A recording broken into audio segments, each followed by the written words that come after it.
Welcome to Morton Stadium for the 2026 Morton Games, a World Athletics Continental Tour bronze meeting, and what a hugely impressive schedule we have for you this evening. We've got world champions, Olympic champions, national record holders, Diamond League winners, and of course some of the very best athletes will be here from Team Ireland. Well, the sun is beating down here in Santry in the heart of Dublin. We are at trackside, and that's where I will be all evening. I'll be here getting the interviews with the athletes as they cross the finish line. But as the races are about to start, let's head up to our commentary team, Ger O'Donnell. But first, Cathal Dennehy. Good evening and welcome to Morton Stadium, which is looking absolutely resplendent for this year's edition of the Morton Games.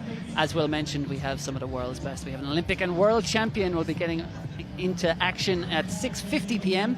That is Cameron Rogers in the women's hammer going up against Ireland's best world finalist Nicola Tuttle. But lots of brilliant action on the track, and we have a sprint expert beside me in Ger O'Donnell to talk us through some of that. Welcome, Cathal. Yeah, starting up to that women's high jump, as you can see on screen, is getting underway just at their opening heights. We'll be straight into under 20 men's mile after that. And then the sprinters take to the track to the home straight. The wind is blowing the right direction here at the moment, so they'll be happy to see that. They've been ambulant men's 100 metres. With that hammer throw that you mentioned, we'll talk a lot more about that. The men's 100 metre heats will be up next, followed by the women's mixed class international para 100 metre sprint. 100 metre hurdles up next afterwards. That men's shot put will get underway on the infield with the Irish record holder, the two men who've thrown clear of 20 metres from an Irish perspective, plus a host of international stars. Men's 400 metres is next, one lap at the track, followed by the women 10 metres after that. That will be the first half of our programme here this evening in the sunshine in Santry. Yeah, we'll very much be looking forward to seeing Olympians and training partners Jack Raftery and Sophie Becker going up against international fields in those 400 metre races. But that's not all. The second half of the programme will be coming as well. There'll be lots of great distance action. We'll focus on the high jump here, which is already getting underway, but later on in the evening we'll have a cracking men's 5,000 metres featuring Ireland's best, Nick Griggs, Brian Fay, Darragh McElhenney and many more, the likes of Jack O'Leary, Cormac Dalton, Callum Morgan. They'll be going as close as they can to the Irish record of 13:01, which is held by Brian Fay, and perhaps sub 13. Firstly, the women's high jump, and this is certainly loaded with talent, and of course we have an athlete in there, Morgan Lake of Great Britain, who has been up and over 2 metres before, which is truly the benchmark for the top class jumping at global level. Yeah, broke through that 2 metre barrier last year, but has been up there and close to the podium on many occasions at world and European finals, and she will be the athlete to beat here. As you see the rest of that lineup, we just saw Laura Zialer go over a height there in the background of her opening shot, and Aoife O'Sullivan taking her stance behind her, but that's going to be a really top class field. As you said, we've got Morgan Lake with a 2 metre best from last year, 4th at the World Championships in Budapest, 7th in Tokyo last year. She's got Fatima Dibali, who's in breaking new heights this year, 193, as is Michaela Churuba. She is a 195 PB, so former world under-20 champion herself, as is Morgan Lake, but in both the high jump and the heptathlon back in Eugene. So the world under-20s are back to Eugene this year, Cathal. So I was there, Ger. I feel very old, 12 years ago. Indeed, so she'll be hoping to get a spark back off that Eugene return and see what she can do here this evening. There is Aoife O'Sullivan, one of the 3 Irish in this field, with Siún Quinn and Dana Keeley. So there'll be a bit of a domestic battle ongoing as well, but the weather conditions are going to play ball. The sun is shining, nice hard Mondo track here, so hopefully that's going to lead us to some high heights in that women's international high jump. There we have it's not Aoife Sullivan, apologies, that is Annie Stapleton, the now Bulgarian, former Australian. She'll be taking her opening height. I'd imagine it has gone up to 170. We had Annabella Neto, Laura Zialer and Aoife O'Sullivan have gone clear at 165. You can follow along with the live results with live.athleticsIreland.ie/Morton/.menu, or just go to the Morton Games website. Or indeed, as we always do, plug the trackathletes.ie is a wonderful resource and website there for you to get not only, just a failure there for Staples, not only your links to these results, but to future events and calendar. Yeah, the place to be to follow all things Irish athletics, but we've got a wonderful 2.5 hours of action ahead of us this evening. Next event on track It's just some under 20 races ongoing at the moment. That was what was going on in the background there. You might have seen the athletes go past as the high jump properly gets going, but we'll have an under 20 men's mile coming up soon, and then we'll have the para men's 100 meters, and then it will be the men's 100 meter heats. We'll have the final a little bit later on, and then one of Dublin and Ireland's sporting stars, Orla Comerford, will be in action against a very accomplished international field in the mixed class women's para 100 meters. Fedra Fekete is on the runway in the women's high jump, her opening height. Attempt at 170. We've seen her here in the past, and she goes clear at her first attempt. She was third here last year at the Morton Games. 178 season's best, so she'll be hoping to get close to that this evening to push up towards those podium places. As you see, the athletes coming out on track for the under 20 men's mile. The action will be concluding at 8:55 p.m. this evening with the men's Morton mile, and that should be a memorable edition as Cathal Doyle aims to win back the title. He won in 2024. He was defeated last year. He might be bringing vengeance on his home track as he runs past the Clonliffe Harriers clubhouse with 200 metres to go. If he's in position, he's always able to strike in that last 200, but it is an absolutely loaded field. USA's Sam Prakel is in there as well, Morton Mile winner in 2018. But for now, we'll focus on the under 20 men's, and this is the lineup. 2018 call, Sam Prakel. I remember that one fondly as well. I was like, right, that's 8 years ago. Okay. That's okay. Time is slipping ceaselessly by. You're making me think here. I don't want to think. No, inside your own head is never a great place to be, at least if my experience is anything to go on. There we have our first page of our under 20 men. On to Ryan Collins, Tom Fleming, Matai Urakai, Eddie Black and Andrew Hines rounding out the field. Great experience here for these under 20 athletes, as we had some juvenile events in the pre-program as well. But we've got a big crowd, an ever-filling stand and banks around the stadium here for this wonderful evening of truly international class athletics, and those athletes got to be inside in the indoor area warming up with these athletes. And yeah, the under 20 men's field, they've done their warm-ups and they're now on the start line. I'll just give you a quick rundown on who's in this, because the quickest man will go off 1500 metre personal best, but it's Jamie Wallace of Mullingar Harriers. He is number 8 there in that maroon strip, centre of your shot. Look out too for Oren McBrearty. He's second from left there in the lineup. Finn Valley AC, of course, the colours we've seen Mark English carry to so many national titles over the years. But McBrearty has run 3:53 for 1500 metres. Jamie Wallace has run 3:50. He's the quickest man in the field over the metric mile.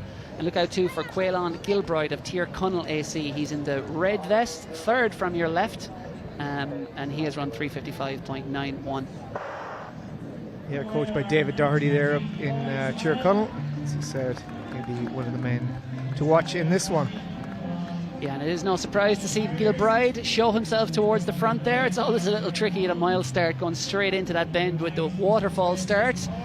Lots of athletes just collapsing in on each other, trying to get into their positions, but thankfully all these young men have done so without major issue over that first 100 metres. And we see number 16, that is Oren McBrearty, starting to assert himself now towards the front.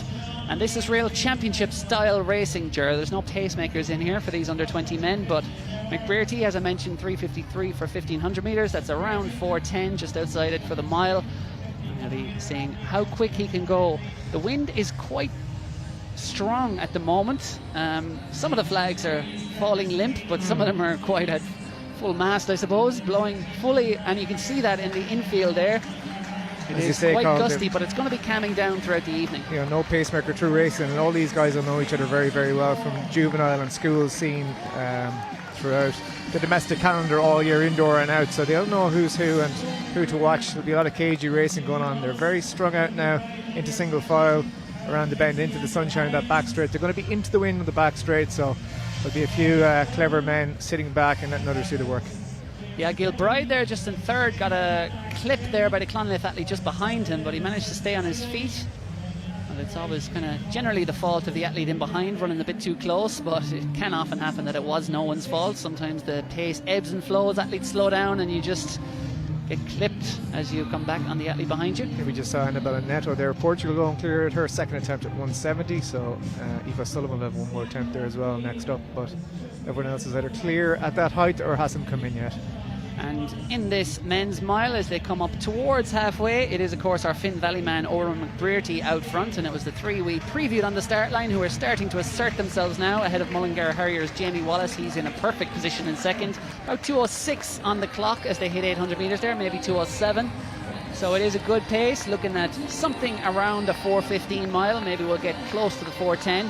But at the moment it is the Finn Valley man McBrearty out front and ahead of Jamie Wallace and Mullingar Harriers. Then back in third it is the Tier Connell man Quaylon Gilbride, and they have been joined by number 12 who is Tom Fleming. He's run 4:07 for 1500 metres, but he's certainly going to go through 1500 metres quicker than that here. And Fleming just sits into fourth there, and number 17 in the white, that's Andrew Hines of Toker AC. Club so synonymous with Rob Heffernan at the peak of his career back in the day. But he is now up into fifth, and Fleming is fourth. It is Gilbride in third. It is Wallace in second, and as it's been for quite some time now, it is the Finn Valley man Oran McBrearty leads the way. He's been in front a long time, and it is quite windy. It's going to be tough, and it does look like Jamie Wallace has just had a perfect run into this race. He sits on the shoulder of the leader pretty much. He's saving every yard. He's not running into that headwind, and he looks ready to strike, Ger. Yeah, absolutely. Yeah, just the man out front, the Finn Valley man, has done a lot of work out there and into this wind once again. You see Keelan Gilbride coming up along the outside as well, trying to get in front of his fellow Donegal man, but doesn't break any ground. He has to slot back into fourth. So it is McBrearty still holding forward out front from Wallace. And with 200 metres to go, Wallace is trying to unleash a kick here, Carl. We've seen the Mullingar vest fly around these bends many times before, but he's held off once again by McBrearty. Yeah, McBrearty with the Donegal defence there with 200 metres to go. He just changed gears and he defended that lead.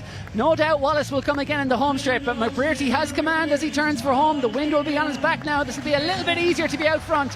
Wallace steps out into lane 2, tries to go for an extra gear. Look too at Fleming of Candor Track Club. He's finishing very strong. We want to watch himself here, McBrearty, but he's got the lead. He's got the win. 4:15 on the clock.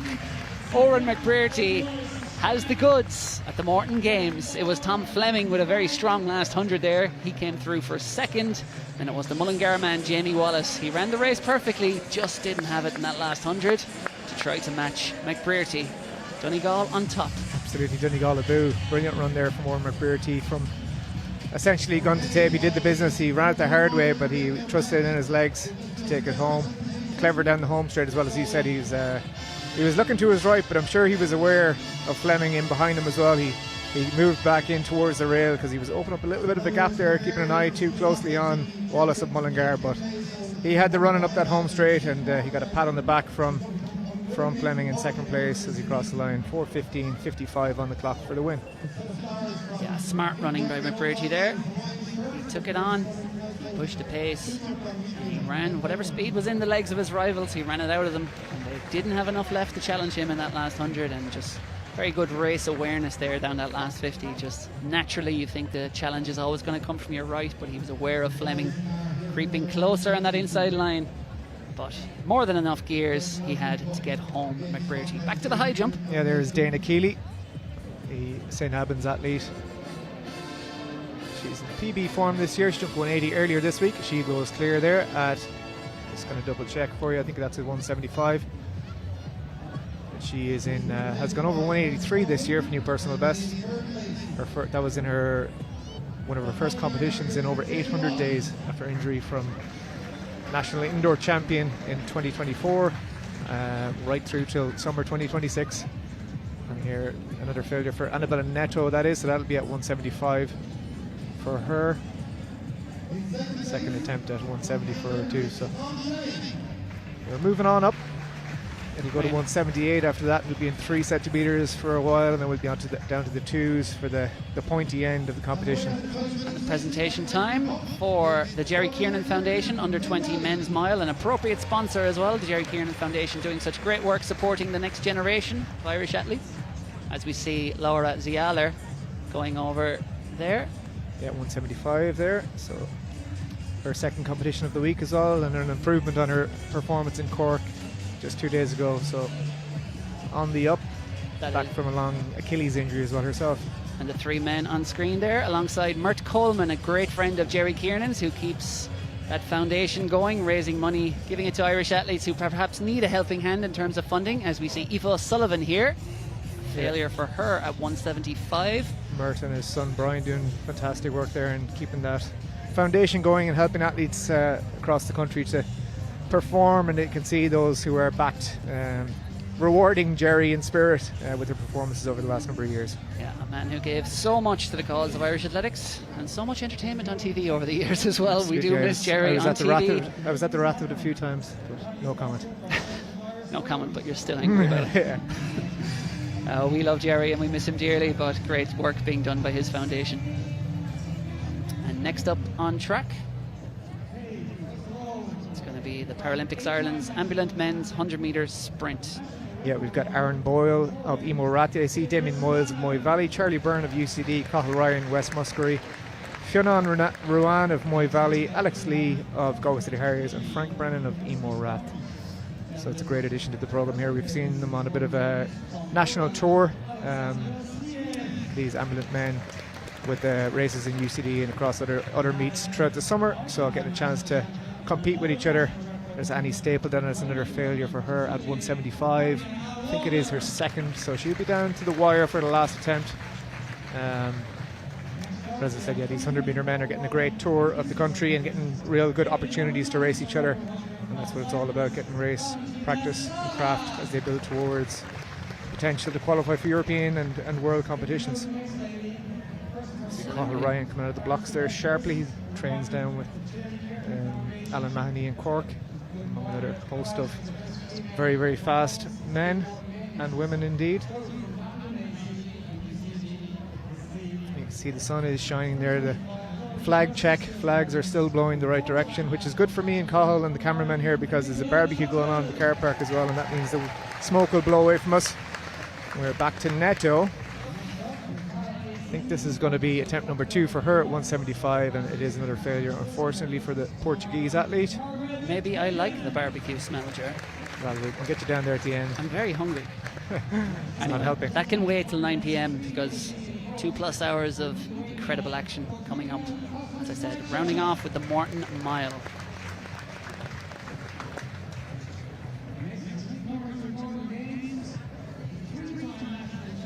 O'Sullivan on her second attempt at 175.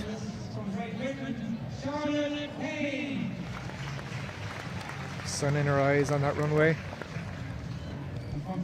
And she goes clear, great clearance there. So she will move on to 178, gives it a little clap. Live to fight another day.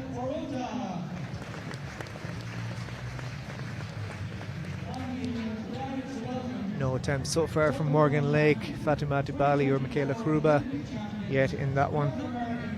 They'll be waiting for higher heights before they make their entry. We saw Bali take 2 attempts at 180, or their opening height, of 180 earlier in the week. But we see the world's 2-time world and Olympic champion, second woman over 80 metres in the hammer throw, Cameron Rogers, introduced to the fans here in Morton Stadium. That world-class hammer throw kicking off very, very soon. We've got, of course, Nicola Tuttle in there as well, the 22-year-old of Bandon and now UCD. She will be trying to challenge Rogers once again. She set an Irish all-comers record just 2 days ago down in Cork. She's there right in the middle, number 1, Cameron Rogers, the Canadian. As we said, winner of the last 3 global titles. We've got an Olympic champion in our midst here. And 76-16 was that all-comers record set just 2 days ago. So let's see what they can do here in Morton Stadium.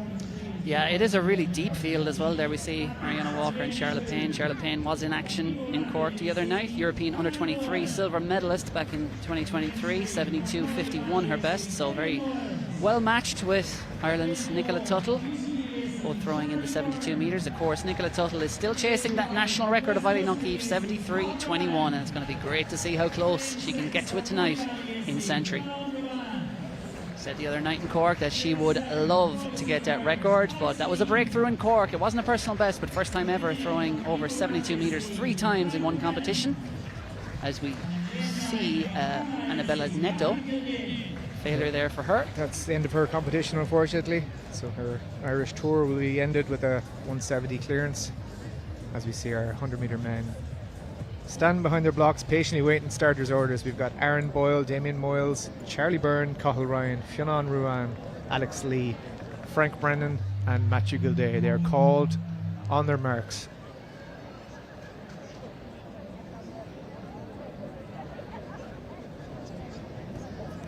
Alex Lee there in lane 7. Be certainly watching out for him. His training partner will be going men's 400 metres later on today under Egan. See a host of different starting strategies amongst these ambivalent men. Ooh, and we get a beep from the gun, so hopefully a green card will come out and we'll get to go again. Nodger, red card, lane 2, guilty party. Oh, if the rules are broken, get them out. But hopefully no rules were infringed upon. Yeah. Visually, it certainly looked like Aaron Boyle of Emo Rath AC. What's the full name of that club? Yeah, Emo Rath. Yeah. That is right, Emo Rath. Yeah. Sounds like a goth rock band. It does indeed. But anyway, Aaron Boyle, we'll see if he gets a green card, yellow card, perhaps even the red card. But maybe Donald Trump will call in and try and get that overturned. So we'll get VAR going here. We'll see what happens. But it looked visually like Aaron Boyle got an absolute flyer in lane 2 there. But the green is out. It's good to see. We see green. It can often be that someone's twitching or reacting in the blocks and someone can be set off like that by someone else, or indeed crowd noise. Yeah, I was just going to say that it's also very, very busy here, so it'll be a much bigger crowd for a lot of athletes competing here this evening to have dealt with, so it's going to be interesting to see. It's another thing to cope with, and like I said, it's great practice for all these athletes to get international athletics on their doorstep, to get used to crowd noise and environment and atmosphere and crowded warm-up areas and everything else. That was Fedra Fekete of Hungary going clear at 178. Michaela Gruba opened her competition there with the 178 clearance as well. So clean card to start. We're back behind our blocks. Once again, Aaron Boyle, Damien Moyles, Charlie Byrne, Cathal Ryan, Fionn Ruan, Alex Lee, Frank Brennan and Matthew Gilday.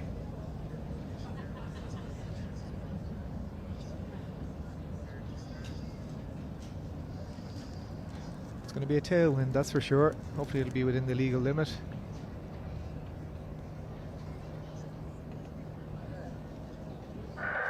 And this time we are underway. Ryan there in the middle gets away to a great start, as does Fionn Ruan beside him, and these two men are pulling away clear. It's going to be a really good battle down the home straight, and it looks like Ryan is going to pull clear. He is indeed. He's going to dip for the line. 11:31. That's a fantastic time there from Fionn Ruan.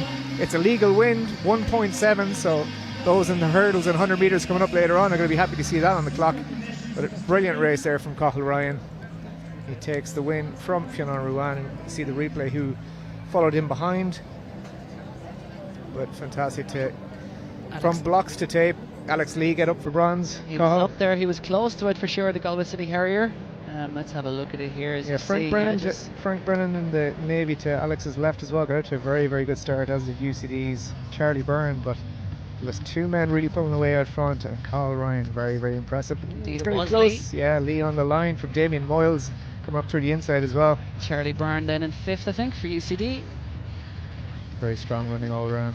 See, those two men in the middle are powerful coming down the track. And it is 11:31. It is a 1.7 meters per second tailwind, and 11:43 if my eyes don't deceive me. For second for Fionn Ruan. Perfect conditions here for sprinting. Certainly for the home straight sprints, especially. It is in the shade slightly, but that'll be no harm for these lads about to warm up and set their blocks, etc. Under a little bit less pressure. There's a few fist bumps to the crowd. And we see Nicola Tuttle is entering the hammer circle. Laura Zialler goes clear 178. Here is Nicola Tuttle's opening throw in the women's hammer. How big is it? We see that 70-meter arc. I think that's outside the sector, is it? We're a little obscured here. No, it is a valid throw. The stick is going in the ground, but it's just shy of that 70-meter line, so probably about the 68 territory for Nicola Tuttle to open her competition. And get a clean throw underway, and it'll be the top 8. He'll get 6 throws this evening, so it's in the shot put. So safe one in the grass. Aoife O'Sullivan is up next at 178. She's had one failure the last 2 attempts and then went clear on the second, but This will be her first effort at 178. Not to be, so continuing her trend of one knock. She'll be confident that second time up she'll be ready to go. Here in the hammer is Beatrice Jano of Norway, the 28-year-old, set a national record earlier this year, 73.21. That's outside the sector. Tell you what, the DJ is going to have to be careful there on the medal presentations. It's there's a few hooking a little left towards them. They don't realise what's going on behind their tents, and maybe they're better off. I thought you were upset about the South Korean pop song that's currently playing, Ger. Yeah, well, that too. I wasn't even clued in enough to recognise it. Yeah, well, you're just not down with the kids, clearly. True. Here is Laura Zialer, Great Britain, second try for her at 178. 4 athletes clear so far at this height. Michaela Hruba, Fedra Figueres, Ewan Quinn and Dana Keeley, and it's a second time failure unfortunately for Zialer. Just with her heels and that one, I think she knows it as well. She had the height on it, maybe just that tailwind is throwing off the run up just a little bit, but I think third attempt it's definitely there for her. You see Margaret Hayden in the hammer circle. She gets her first throwaway clear of the 60-metre line. It's going to be 61 or so. And it was 67.96 measured for Nicola Tuttle. That puts her into second place. And just while we're away, Cameron Rogers took the lead with 75.07. That will highly likely be good enough to win on its own, but Rogers no doubt will be looking for more as an 80-plus metre thrower. There's the official results of our Paralympics Ireland Amulet Men 100-metre sprint. It was Cathal Ryan of West Muskerry took the win with 11.31. Fionn Ruan 11.43 in second, and Alex Lee of Galway City Harriers 11.77 in third. Brilliant race there in perfect conditions. Back in the hammer, this is Alexandra Schmech of Poland. She has been throwing very well this year, personal best of 70.84 metres in Malaga. She was the World University Games bronze medalist back in 2023. In fact, that was her season's best. She's a best over 71 metres. Let's see how close she can get to that 70-metre line here, but that's shy of it for sure. It's about 65-ish. A good, strong, solid start there for Schmech. Next into the circle will be Mariana Walker of Chile, and then Charlotte Payne of Great Britain will be completing round 1. And no surprise, of course, to see the world's best out front already. Cameron Rogers, 75.07, leads the way. Yeah, well, a number of those athletes will be getting themselves ready for Commonwealth Games, European Championships, and the Ultimate Championships in Budapest. But we have our 100-metre men's heats up on track. Just right in the middle there, Borja Akinola. I think lane 7 seems to be empty. That was supposed to be Abdulhakim Sani Brown. So that's a shame. He's a real world-class talent over the last number of years. A sub-10-second man, but Borja Akinola there at front and centre for Ireland is the fastest man in Ireland this year with 10.19 PB. You see the full lineup there. So we're bookended by Irish, plus Ireland's fastest man at the moment. Borja Akinola in the middle. We've Bruno Iovoro, Lucas Fadden, Kobe Hilton goes in lane 3. We're very familiar with him. He was winner here 2 years ago. Adas Dambrauskas, Duania, Eric Cardoso, Borja Akinola. Sonny Brown seems to be absent. Ian Kerr, Farrelly and Emmanuel Akinrolli on the outside. We've got a 10-lane track here, so great opportunity for many men to line up, and we'll have 10 in the final. So top 3 here will go through outright, plus 4 time qualifiers. Cardoso there to the right of Akinola, just saying his prayers. He is a sub-10 man at his best as well. 9.93, that national record at his Brazilian national championships last year.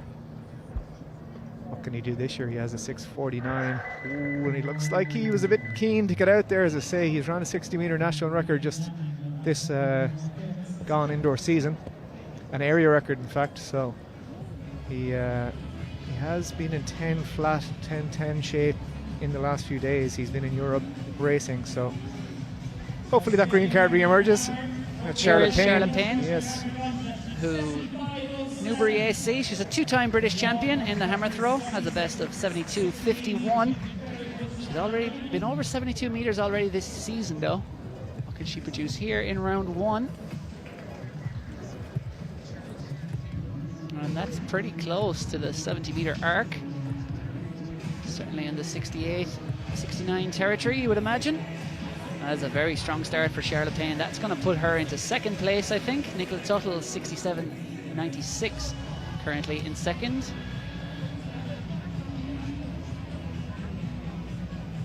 There's Fatima Dubali. She's going to enter the competition at 181.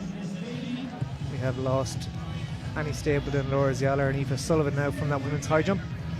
And 178 clearances. Annabella Neto is gone as well. Actually, Morgan Lake has come in with a 181 clearance. Back in the hammer sector, we have... Is that Cahill? Is that Margaret Hayden? It's not.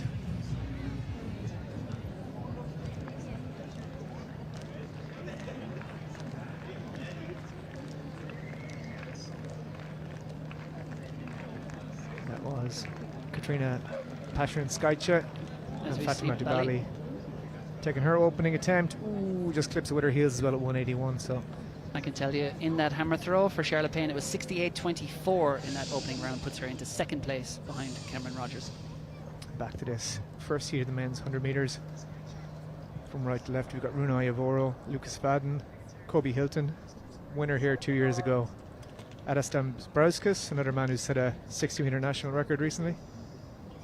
Eric Cardoso, the sub-10 man. He is to the right of screen, just blessing himself now beside Ireland's current fastest man over the 60 and 100 metres, 60-metre national record holder Bori Akinola in the yellow, UCD in the middle. Lane 7 is empty. Ian Kerr, another man who's graced this start line many times, 5th last year. Michael Farley, national record holder of the Irish men's 4x1 team. And Emmanuel Akinroli, and we were away cleanly this time. Cardoso out quite well, but Bori Akinola has a metre on the field already, and he is storming through here. What can he do? Can he hold on? It's going to be a tailwind for sure. He's going to dip for the line and take it. 10.23 from Cardoso and Dambrauskas.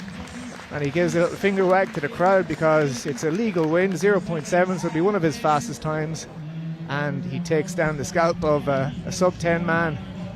So that's a great run in the heats here, and we know from the European circuit both indoors and out, when he gets the chance to run twice, he usually performs even better on the next attempt. So we could see something special here from the UCD man, Bori Akinola. 10.22 corrected on the clock, a 0.7 win, so it's going to be legal times all around. The others are just reassessing and down their hunkers checking the clock. But you see he got a jump on the field from metre 1.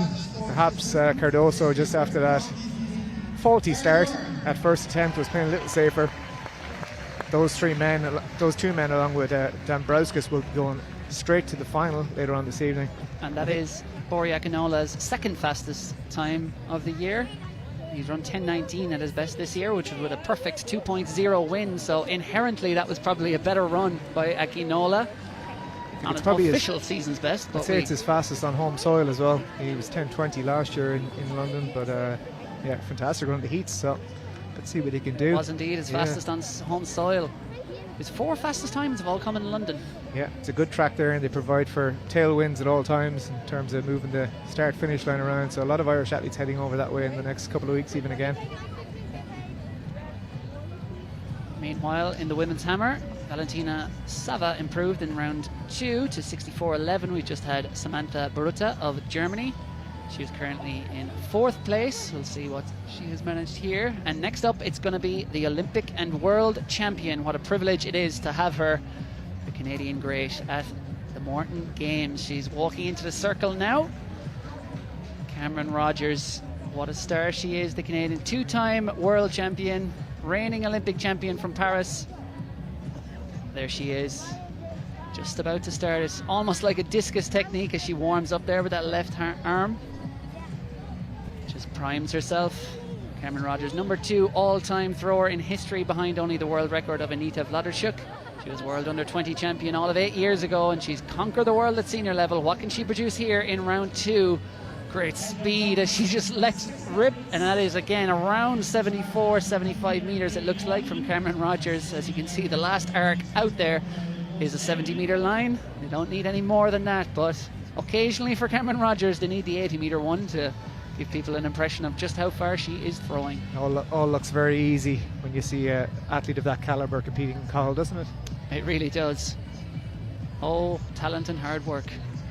as I won't name the athlete, but an Irish athlete experienced when he finally plucked up the courage to ask Jakob Ingebrigtsen how he makes it look so easy. He said, because it is easy. Yes, and that was Luke McCann. And he said that in an interview. Not to name names, but it was public. L. McCann. L. McCann. Next into the hammer circle is Nicola Tuttle. Tuttle, of course, defeated Anita Rodderchik in Poland not very long ago, so she's, as we said earlier, in the form of her life, and she lets loose there.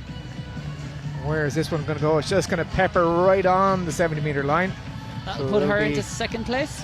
It'll be a 69 high or mid effort, and on where this judge puts his pole.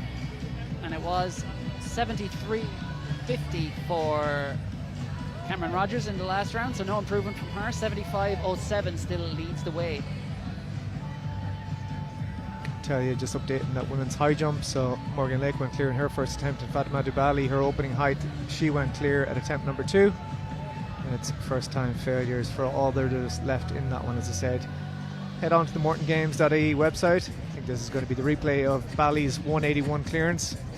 And in the meantime, I can tell you that easy clearance. Nicola Tuttle has thrown 69.63, so almost a 2-meter improvement there in round 2. She's close to going over 70, and she is currently in second place behind Cameron Rogers. That's a very comprehensive clearance there from Fatima Dubali, so she looks in very, very good form. Here is Margaret Hayden. I think that's Beatrice Leano. In fact, her second attempt, I believe, the Norwegian. As I said, she's in national record form as well. And Fedra Fekete just knocks her second attempt at 181, the Hungarian champion, who she was third here last year. And in that hammer, it was 67.10 there for Beatrice Yano. So she is on the board in round 2. Heat 2 of our men's 100 metres are ready to go, as you say, full 10 men in this one. And we have 2 sub-10 athletes in it, so in lane 4 and in lane 6 we have men who've gone to new grounds compared to the others. What can we see here this evening? We've got perfect conditions, we're getting legal winds, we've got sun, we've got heat. We've got a former world under-18 record holder, the man in lane 6 there, Christian Miller, with that 10.06 back in 2023. He was right up there in the US trials, 4th in 2024 for the Olympic trials with 9.93 as his best. Not quite there at the moment, but he has gone to 10.16 just last week in France, so it's always comforting when you see that these American athletes and those from further afield have been in Europe for a little while, because they're going to have a little bit of rust out of their system and be ready to rock here at the Morton Games rather than flying in just yesterday. So Bankole in 1, Onwumera in 2, we've got Olovsky in 3, Bardi in 4, he is our other sub-10 man, 9.96. Propotnik in 5, he's in the shape of his life, 10.09. We will have Christian Miller, and then the Irish 200 metre record holder from this year, Sean Ibobo, in lane 7. Pazara's in 8, Fonseca in 9, and Osa Sandlin in 10. So how are we looking at the moment? It looks like Propotnik is away well, as is Christian Miller, so it's going to be a battle out front. Propotnik is coming through nicely, as is Bardi in 3. Ooh, he just has to hold on there, but it is 10.17. So it's our fastest heat, but a very comfortable run there from Christian Miller, so he looks back to his best. There's a big battle on for those auto cues. I think Propotnik thought he was going to come through and take the win in the second half of that one, but he'll settle for second in the heats, and we'll have to wait and see how our Irish contingent in that one there got on. To see Sean Ibobo just congratulating the winner at the moment. He's had a busy week already, as you just see they're away, and Miller there in the middle of the Puma was away to a flyer, as was Propotnik with him, and the other sub-10 man Felipe Bardi in the light blue on the right.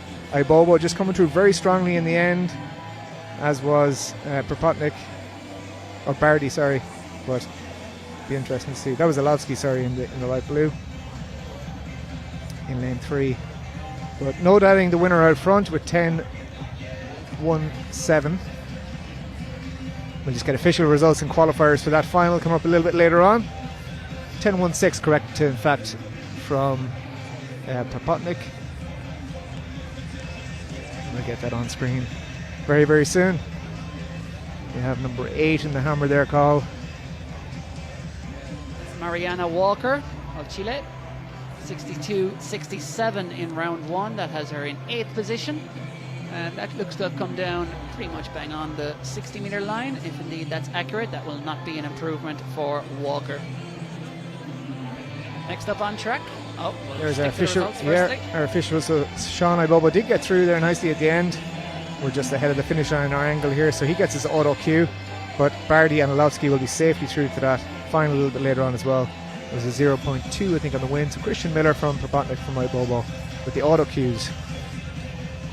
Next up on track. Oh, we'll stick with the hammer first. Yeah, Charlotte Kane is back in the circle. Kane. Yeah, she's in 3rd place at the moment. Not far behind Nicola Tuttle at all. 68.24 in that opening round. And that is... Ooh, it's very close to that left-hand line. And as you mentioned earlier, Ger, it's not that far away from that tent either. No, certainly a few civilians in danger. I'm sure the configuration of that cage has been done properly, so no one needs to be too afraid. As we see the lineup for the Allianz Women's Mixed Class Para 100-meter sprint. And there are a number of Paralympic medalists in this field. Of course, we'll start as the hometown favourites and Irish people ourselves with lane 6, Orla Comerford, the 28-year-old, the Raheny athlete. She's a 3-time Paralympian, 11.76. She's in the form of her life. She ran that personal best in Hengelo, Continental Tour Gold meeting in the Netherlands last month, and she's backed it up as well at in Oslo recently with a wind legal 11.80. She should be head and shoulders above this field in terms of the time she is running. However, there's a lot of talent in here, a lot of athletes who have run 12 point for 100 meters. And Orla Comerford will be running there in lane 6, center of your shot. Over in lane 2 on the far right, Lana Sutton, also of Ireland. She's in the T47 class, that is for upper limb amputation. She's run 12.71 and she was a world finalist. In lane 3 is Rhiannon Clark of Australia. She's in the T38 category for coordination impairments. She has run 12.72 for 100 metres. She's a 2-time Paralympian and has won 3 global medals. As we look back to the women's hammer, and it is Valentina Sava of Cyprus. She's currently in 7th position, 64.11 for her best.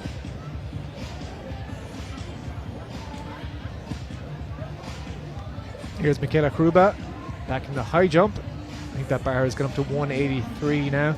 She did go clear at her 3rd attempt at 181. So the full lineup, because they're going to be called to their marks quite soon for this Allianz Women's Mixed Para 100 metres. Lane 2, Lana Sutton of Ireland. Lane 3, Rhiannon Clark of Australia. Lane 4, Luca Eckler of Hungary. Lane 5, Anna Grimaldi of New Zealand. Lane 6, Orla Comerford of Ireland, the favourite. Lane 7, Jewel Ross of Germany. Lane 8, Ida Louise Overland of Norway. And lane 9, Didi Oko of Great Britain. And we've done some of their achievements already, but there are many achievements, many global and indeed Paralympic medals here. As we see, that is Luca Eckler of Hungary being introduced. She's a 2-time Paralympic champion, holds the world record in her category for the long jump at 5.91. Also has a Paralympic silver medal over 400 metres. Beside her Anna Grimaldi, and there is Orla Comerford being introduced.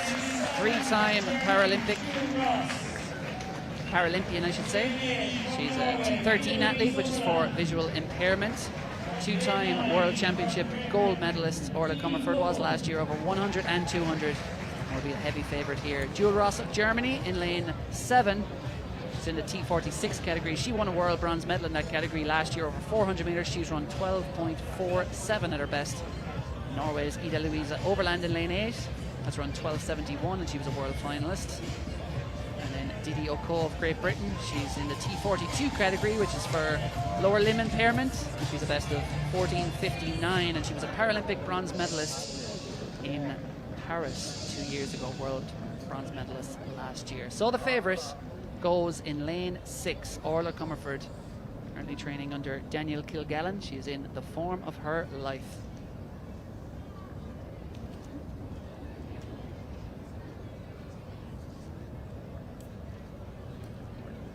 So the full lineup: lane 2, Sutton; lane 3, Clark; lane 4, Eckler; lane 5, Grimaldi; lane 6, Comerford; Jewel Ross is in 7, Overland of Norway in 8, and Oko of Britain in lane 9. Away they go. It is a clean start, and Orla Comerford rockets out of the blocks there on her home track in Dublin. She is putting on a show at the Morton Games. Orla Comerford powering away. How fast is it going to be? It's very fast. 11.72 for Orla Comerford, and it's wind legal. 0.1 on the wind. That is the best run of Orla Comerford's career. It is a lifetime best by 0.04 of a second. The crowd came out. The conditions were just about perfect. And Orla Comerford, this Irish sporting sprint star, has put on a show, Ger. Yeah, absolutely. It was dominant performance from the gun, and she ripped down this hometown track, as you said, and rewarded with a personal best. Huge crowd cheering her on, and she's certainly delighted down there. What a performance, and what a day to do it at your hometown meet. We get a replay of it there. Exeter in the middle, as you said, working with Daniel Kilgallen now, who has guided so many of Ireland's very, very best sprinters and coach of our men's 4x1 team. Comerford into her running and away and clear at 11.72 officially. I think it is Julie Ross came through for second. Yeah, Anna Grimaldi of New Zealand back in third, 12.76. Ross 12.65 in second. So Orla Comerford has won by almost a second there. And she is signing the inverted camera that they do at Roland Garros there for someone. A bit of creative digital marketing there. There we go. But anyway, she's going to be very popular. Of course, over the last 2 years, her star has truly gone supernova. As we go back to the women's hammer, where it is Beatrice Liano, who is currently in 6th place, 67.10. And that looks like an improvement. That looks like a slight improvement. Yeah, maybe over the 68 mark there. You can see just at the top of your shot, some of the hammer throw men are getting ready as well, or shot put men rather, as we see Dana Keeley taking an attempt at 184. She has gone clear at 181. That may be her third, I think just her second attempt, so 2 failures there. She had 1 failure at 181, then went clear. So still in the competition, alongside Morgan Lake, Fatima Dubali, Michaela Kruba went through over 184 as well, as did Siún Quinn. So brilliant performance from her. She's gone over 185. There is the official result of that women's truly world-class mixed class para 100 metre sprint. Orla Comerford 11.72 personal best, Jewel Ross 12.65, Anna Grimaldi 12.76, just ahead of Ida Louise Oberland 12.78. And I'm joined, thankfully I've got rid of call for a little while, by Ronan Duggan. Ronan, you were here with me last year. Welcome back. Thank you very much, sir. I thought he would be back later, so I wouldn't give him too much hassle. Yeah, he did alright so far. He's up to your standards. We just see the hurdles that we've put out for that women's 100 metre hurdles coming up very, very shortly on track. You see the presentation. Danny McDade getting a presentation on the infield. Yeah, these are our 1976 Olympians, with 5 of them that we're going to see this evening. So Danny McDade being one, Eamon Coughlin is down there as well. And we have Mary Purcell and a number of other athletes as well from 1976. Eamon Coughlin is called. Yeah, we just see throw being measured there in the hammer. That was Alexandra Smeech in her third run effort. Eamon shaking hands, got his Villanova polo on. He's looking the part as always. Eddie Leddy there on the very right hand side as well. Leitrim man. Exactly, and Mary Purcell is getting hers there now shortly. There's our meet director as well, Noel Guyden, on the very left of shot, looking very sharp. He's obviously gone for the kind of Hawaiian style shirt with the weather. Yeah, he's matching the weather. He's manifesting it to stay. And we went back to the hammer here. Yeah, we've got Mariana Walker. So 62.67 is her best from the first round. Her third round effort now, we'll see. Looks like it's going to be in the sector. It's just clear at 60. I don't think it's going to be an improvement. It's going to fall just across the 60 metre line, maybe in around similar. So we will have just 8 athletes to go on to a further 3 throws. At the minute, Walker is sitting in 8th, so it'll be Patrin Skaita, the Lithuanian, and Margaret Hayden, the Tala AC athlete, may just miss out. But our leader is sitting pretty, 75-19 in her 3rd run attempt. Our Olympic champion Cameron Rogers from Nicola Tuttle, who's in 2nd with 69-63, so no breaking of the 70-metre barrier, or indeed 72 as she did earlier this week on numerous occasions for Tuttle. But 3 more throws to go. Finding her feet, Beatrice Liano sitting in 3rd with 68-24. Yeah, I was looking earlier on at the progression of that Irish record over the course of 5 years. That hammer record by Eileen O'Keefe. She put nearly 10 metres on it over the course of 5 years, so she's really set a high standard. Absolutely. If Nicola Tuttle does the same, she'll be a new world record holder. But there is Orla Comerford getting a big blank cheque, as we always like to see. Financially concerning. Obviously, she'll have the Tipex out. She'll have the orange coloured Tipex out later on tonight and topping up her bank account. She's seen Catch Me If You Can, you know. Absolutely. Simple. It's simple. But a fantastic performance there, as we said. A personal best in that 100 metres. As our women's hurdlers get ready and lined up.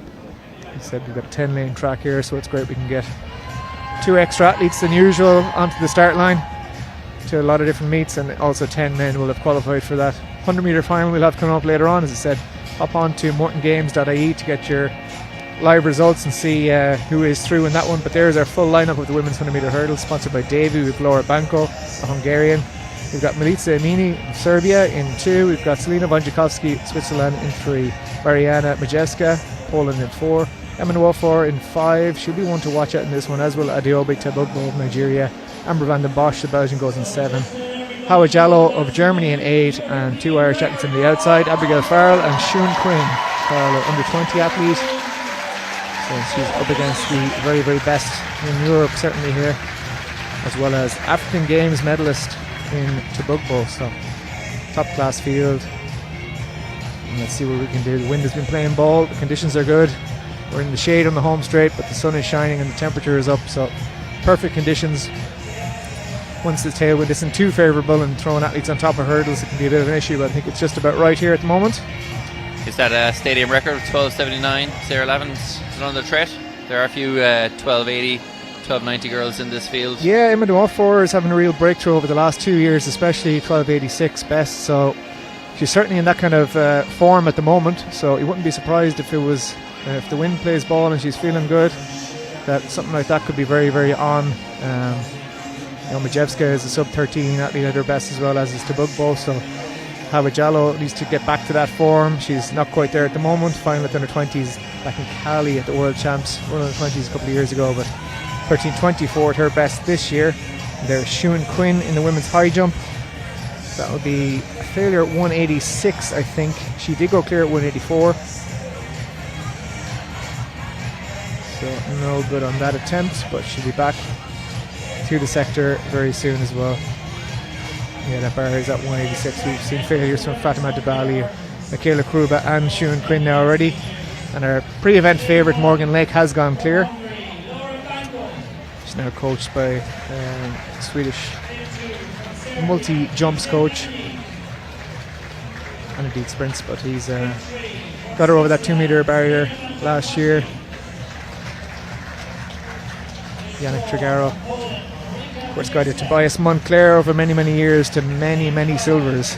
Unfortunately, no golds. I think 4 European silvers and 1 world silver in the long jump. Of course, he had Tentoglu to deal with for all those championships, and we just see Fatima Dibali. That's her second attempt at 184, or 186 rather. Yeah, so Morgan Lake, the only lady over 186. Yeah, puts herself into the lead, but as we saw in Cork earlier this week, a lot of can chop and change from the bar moves, so if she can get a rival clear with her, the next attempt over the next height will settle things a little bit further. So again, from right to left, we can see just lanes 3 to 10 on our sheet, on our screen, but we have Laura Banko, Milica Amini, coached by Noelle Morrissey, remotely from Limerick. She's a sub-13 athlete at her best as well and coming into good form. Selina Wojciechowski, Marika Majewska, Emma Nwofor, Adeobi Tebugbo, Amber van den Bosch, Howard Jallow, Abigail Farrell and Sarah Quinn. Strong Irish contingent in this one as well. So we'll see how they go. They're settling into their blocks, steadying themselves. Said the wind has died down. It's a lovely evening here. We could see an incredible performance. Yeah, keep an eye on their lanes 5 and 6 in particular for Nwafor and Tobugbo. Bonjakowski will get out quite well as well in lane 3. Swiss athlete down. We are cleanly away, and Tobugbo there, the Nigerian, is out very, very well over hurdle 1, and Nwafor's got a little bit of work to do, but she's coming through nicely now, and she may just clear that barrier in the lead. Bonjakowski's going very well in 3 as well. There's going to be Emma Nwafor. She can hold on here. There's a bit of clattering hurdles going on behind her. Majewska was moving very nicely. I think she hit maybe hurdle 7 or 8, but 12.95 is on the clock, plus 1.9, so perhaps running even just a little bit too strong of a tailwind there. You want a nice tailwind, but 93 it's been corrected to on the infield clock, but sometimes it can be a little bit of a hindrance when these athletes are moving at such speed into the barrier. Covering the distance is no problem for them, but yeah, a fantastic race there, really close all the way through. So you're saying they kind of always get pushed onto the hurdles because they're moving so fast exactly, with that wind? Yeah, we just see the replay there. So Tobugbo there in the middle in the black t-shirt was out very, very well. She was in the lead to hurdle 3 or 4, and then Emma Nwafor to her right on screen came through very nicely. Just watch Majewska in the yellow. She just clipped hurdle 8 there as she was coming through, or hurdle 9 as she was coming through very well. But no doubt in the winner out front was Emma Nwafor, a great British athlete. She'll be heading to the Commonwealth Games for England in a couple of weeks' time, so rounding into very good form. It was Tobugbo who took second from Selena Bonjakowski from Marika Majewska. Look at those official results very, very soon for you. But fantastic running there, legal wins and chance to run fast. Fatima Tabali is back up in the high jump. This will be her 3rd attempt at 186. Oh, she's very unlucky there. Wow. She hit it all the work done and took her foot off the gas in the very last second, just clipped it off. So a very minimal rattle of the bar, and unfortunately that'll be the end of her competition. So we get an official result there from that women's 100 metre hurdles. Emma Nwafor 12.93, Adeobi Tobugbo 13.07, and then Selena Von Jawowski 13.09. Yeah, great run there. It's great, always great to see a sub 13 second performance on home soil here, especially. That's into the world class of women's 100 metre hurdling. So fantastic win there from Emma Nwafor in a great race put up to her by Tobugbo, Bonjakowski and Majewska, and indeed Van den Bosch very close. Yeah, and I suppose it's rare enough that we see sub 13 seconds on Irish soil. Yeah, absolutely. Yeah, so it's great to get these athletes to come back. I suppose seeing Sarah Lavin do it so often here in the last number of years especially, and I suppose it's great for Cork City Sports here in Ireland and the Morton Games to put on a hurdles for the local athletes, and that has carried on through. Now they look back on the results and see, well, Lavin ran fast here last year and the year before, then I'm going to want to go there next year. You see the men's shot putters are just getting ready to take to the sector. We've got Prochaska, Mazur, Cameron, Licata, Peterson, Favors, Palmer and Kelly. Joe Licata will have his brother in this one on page 2 as well. Victor Peterson, probably the man to beat. 5th at the World Indoors this year and a medal, I think silver at the European Indoors last year, so he's certainly a man on form in the last number of seasons. And just here in the background, Eric Favors, national champion, getting his introduction to the crowd. Philip Thomas, the German, and I said Christopher Licata, Joe's brother, will go up against him here in this men's shot put. So a number of men who are well clear of 20 metres and in fact 21 metres in this one, so it'll be an interesting one to keep an eye on there on the bottom of the screen. Morgan Lake at 188 here now in the women's high jump, and it is a failure at her first attempt. Said the 2 metre jumper, so the real class act, finalist at multiple world championships, 4th back in Budapest, I think it was. Yeah, Budapest 4th. So truly world class athlete in that high jump. She is the first to fail at that one. We should be joined now for their first attempts at Michaela Gruba and Shuan Quinn, who went clear at 186. So that'll be new personal best for Quinn. She jumped 185 in the States earlier this year. She's now over at the University of Illinois. So new heights breached for Quinn, so that's fantastic to see. Seeing Emma Nwafor get her blank check there now. Presented to her. I see Brie Golden on there. Coach Millie, good hurdler herself. But in this shot put, this is Tadeusz Prochaska, the Czech athlete, 1973 at his best. So he is our first man to throw, to put the shot. Nick Palmer's down there as well, 2025 champion, Morton Games champion here. Yeah, absolutely. We're very familiar with Nick as well around these parts. Fantastic thrower. That looks to be about 19-metre mark for a first thrower. And if those 19-metre guys are in around the high 19s, they're going to be in the mix for top threes. Just see Siún Quinn with a knock at 188. He said PB 186 previous height. And I suppose it is with that little bit of wind that we're seeing in terms of the hurdles, probably similar for approaching the high jump there, but these athletes will be well able to adjust with the experience that they have, adjust their run up and adjust their approach. Charlotte Payne is back in the hammer sector, so this will be her 4th round attempt, and it looks to be in around the 66-67 mark for Payne. She's certainly capable of going much further than that. Wind may be affecting this as well for them, throwing into it. You have to call on your hammer throwing colleagues, Ronan, on that one. Yeah, I'll put the feelers out to. I was chatting to Phil Conway this morning, who's coached many a great Irish hammer thrower over the years, and he was singing Nicola Tuttle's praises. Very excited to see her go close to that Irish record. He was highly concerned about all the different things that have to have in place for the hammer and making sure it was all up to date. So he's obviously confident enough. She's knocking on the door. Absolutely, yeah, not far off it at all. As we just see, number 10 is Beatrice Liano. So 68.24 is the Norwegian's best at the moment. She lies in 3rd place. And that one goes just shy of the 70-metre mark, so maybe closer to 70 than her previous efforts, but just still our Olympic champion Cameron Rogers clear of 70 so far in this competition. Yeah, with a whopping throw, 2 whopping throws of 75 and another of 73, so really showing her class there. And total, in terms of the Irish context, sitting in 2nd place at the moment with that 69-63 throw a little bit earlier. So we'll see now. Here's Cameron there. It wasn't the shot put, and we just cut straight back across. Cameron is just clear of the 18-metre line, but Nicola Tuttle is in for her 4th round effort in the hammer.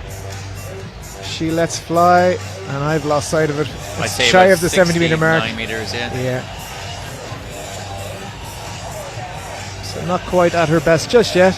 Everyone is a couple of metres down as they were on Wednesday. Just see Siún Quinn once again, 178. That'll be her 2nd attempt. 188 rather. 186 cleared her previous for a PB. The early leader is Tadeusz Prochaska in that shot put with that 19-12. Joe Licata is up next from the USA. He lets fly, he's head to toe in chalk. He just lands it on the 18-metre line, so that'll be a 17-metre throw. High of some sort. And on the track up next we've got 2 400 metres. First up are the men. You see the full lineup here. We've got 3 Irishmen in this one. I think we've got real potential to see 3 men go 45 seconds. 2 of them have done it before.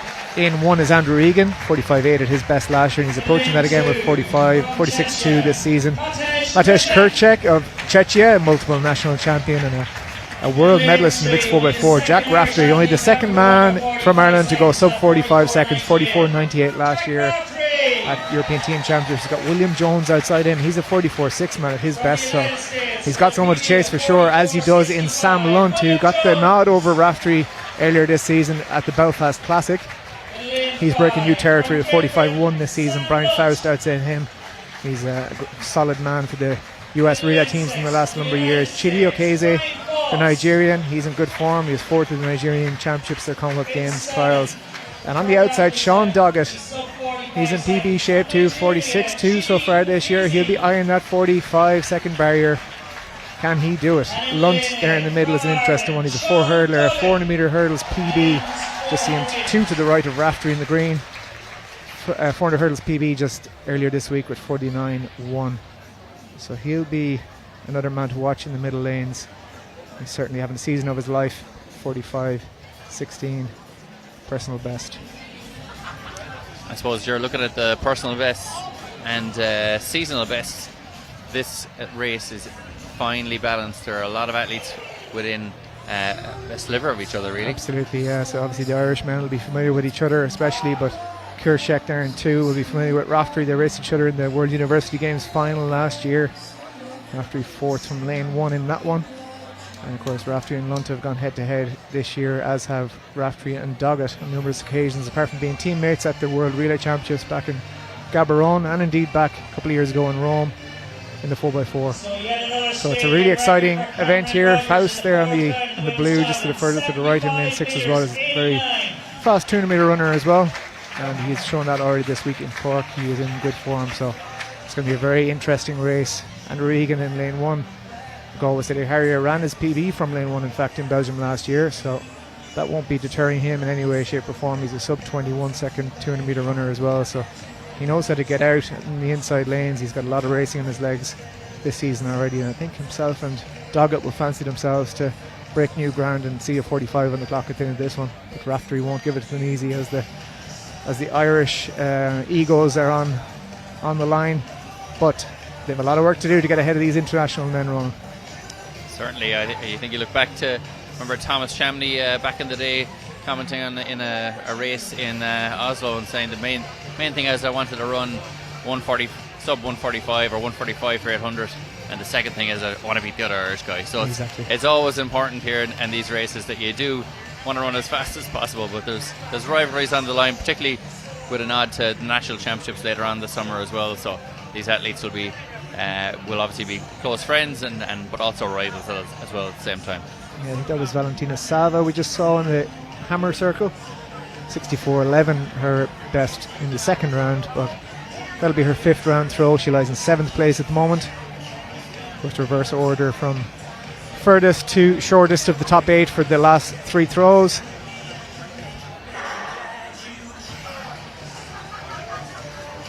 Yeah, Nicola Tuttle will be hoping to try and break that 70 metre barrier and make it a really consistent week, maybe even go even further. Samantha Baruta there, the German, 67.67 her best so far, and I don't think that's going to improve on that. It looks to be in the mid 60s as well.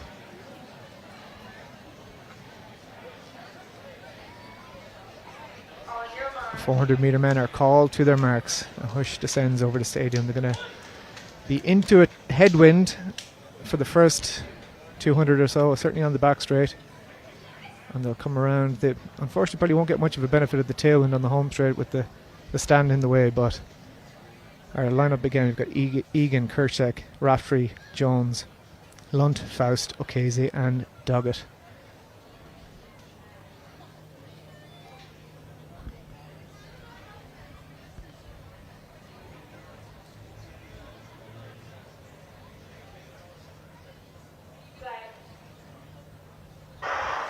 And long hold on their marks, and we are cleanly away, and Sam Lunt has gone out very, very hard so far, already up on Faust, taking a couple of metres out of him, and Andrew Egan, as I said, in lane 1 has certainly put it up to Kirchek outside him, so he's got someone to chase already, but it looks very even in terms of the lead down at 150 to go. Raftery making a bit of ground on Jones, Lunt still holding on strong out front, and through 200 quite strongly, as I said. The wind will turn onto their backs now. Egan is going very well on one still. It's going to all settle down now very soon as they come into the home straight, but it is Lunt, I think, has a good lead already. Raftery has a bit of work to do to get back up to him, and Andrew Egan is fighting hard. Jones going well, and Faust in the purple out in the home straight, and just watch Raftery come through here. He's as strong as an ox. He's got Will Jones to battle with, but Sam Lunt, I think, is going to hold on. Just look at Brian Faust on the outside. 45.70 is the winning time.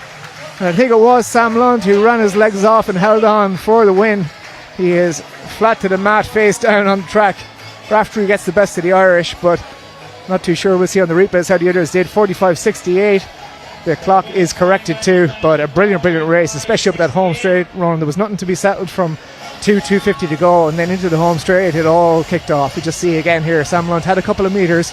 Raftery is always going to be strong up the home straight, especially with a tailwind. He had Jones outside him to work off and try and match. Egan just fading a little bit on the inside, and Doggett on the outside doing the opposite, coming through strongly. Brian Faust will take great encouragement from his finish, and Lunt just holds on, and I think it was from Jones and Brian Faust. Raftery back in fourth with 45.74. I think Egan has broken through the 46. I'm just trying to squint down at the infield clock, but as I said, you can get those results instantaneously if you pop onto mortongames.ie and find the link to the live results there, or through trackathletes.ie is another good way to do it.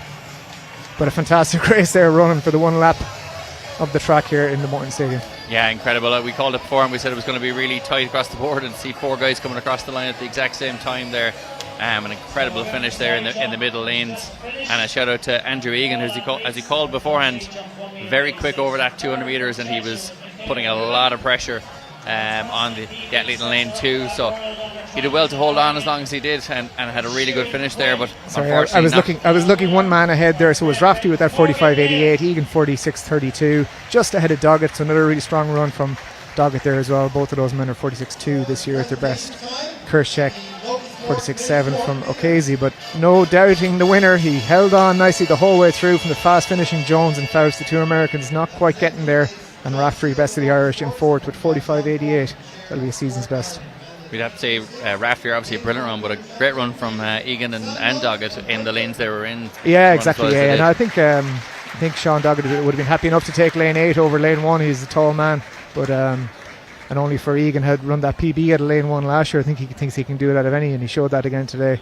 He's not shy over the first 100 metres, and the bends don't affect him. So great running for those lads. They'll have places to battle for the European Championships in terms of the men's 4x4 coming up in Birmingham in August. You see British thrower coming back in. Just see Lunt there. John Shields presenting the Low-Key Sports 400 metre champion. Yeah, obviously John Shields coached Brian Gregan, who had many a great run on this very track over the years. So man who knows a thing or two about 400 metre running. So up next on our schedule,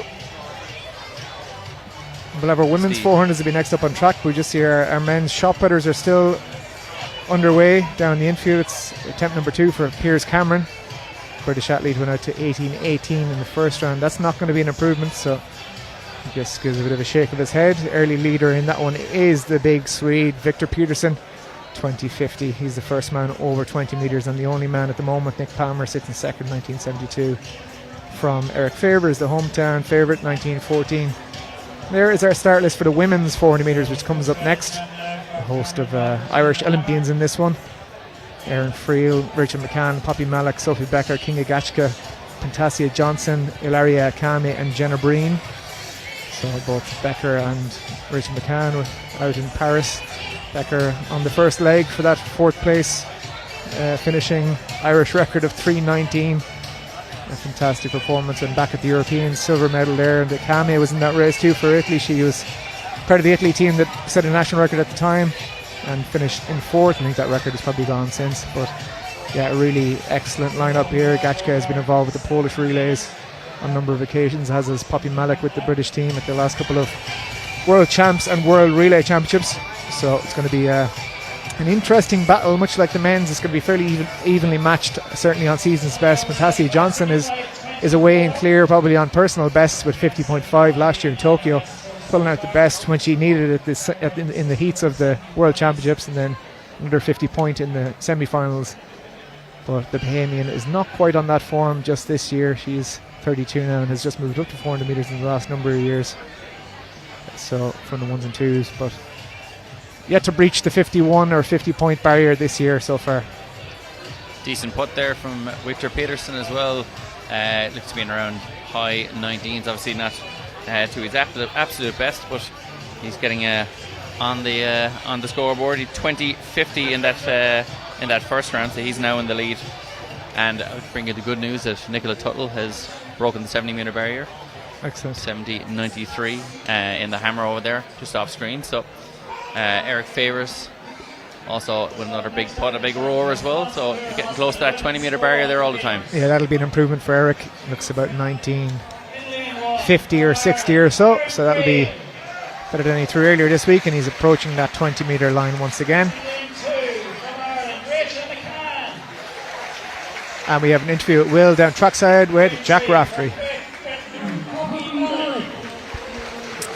Jack Rafferty joins me after a very competitive 400 metres. Jack, fourth. A little bit outside your best, but you haven't run in a few weeks. So overall, happy? Yeah, I picked up a small strain about 4 weeks ago, and it just means I haven't been able to do that back 100 worth of stuff. I've kind of put in a good time to train for 253s, but you have to get used to put yourself in the well that last 100. And I think the lads just have more races in their legs. They've done it before. It's great to be involved with the battle for the line. Especially here, you can really hear the crowd. But on a personal level, I'm happy, but there's more to come. It's a nice build-up, I suppose, event. Where you are in the season, a little niggle or whatever, coming back, getting stronger, because you've obviously bigger fish to fry coming up, hopefully the European Championships. Yeah, everything we've done is to build towards Europeans. I plan my races around getting a couple in tight together so that I can do another block of training. Everything's focused towards Birmingham, and races are now just a byproduct. So the plan is going race next weekend, go race the following weekend, all in hopes to build up for Birmingham. Are you looking forward to the Nationals as well? Yeah, I'm buzzing for the Nationals. The last kind of 2 or 3 years have been phenomenal. Like coming home and for the massive crowds, it makes such a difference as an athlete because you get picked up on the first bend. You get to pick up because the people down around you on the back straight, and you come up on the home straight, and the whole stand lifts you coming home. It's brilliant the last couple of years. And listen, we have to ask you then just briefly about Birmingham as well. Individual and relay are on your mind. How are we looking, I think, overall? Yeah, so that little gap missing races it's probably hurt me a little bit. It means I have no margin for error at the moment. But in another 2 races I should be comfortably in within rankings. I've slipped out in the last week or 2 with lads running other races and me being off. But a good run in Ashes, I should be in there. And then on the men's relay side, we're in. We need 4 lads ready to go. Because I think we'll pass. It's just about getting 4 lads on the track together. Jack, we can't wait for it. The excitement is building already, and we'll see you soon. Perfect, cheers. Thank you.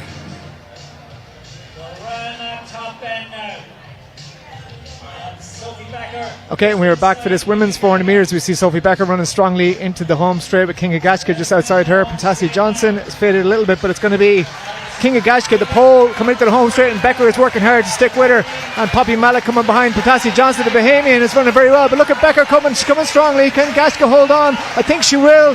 We'll keep an eye on the clock, and it's going to be a different line. It's 52.50 for Kinga Gashka, just from the hometown favourite, Sophie Becker, in second.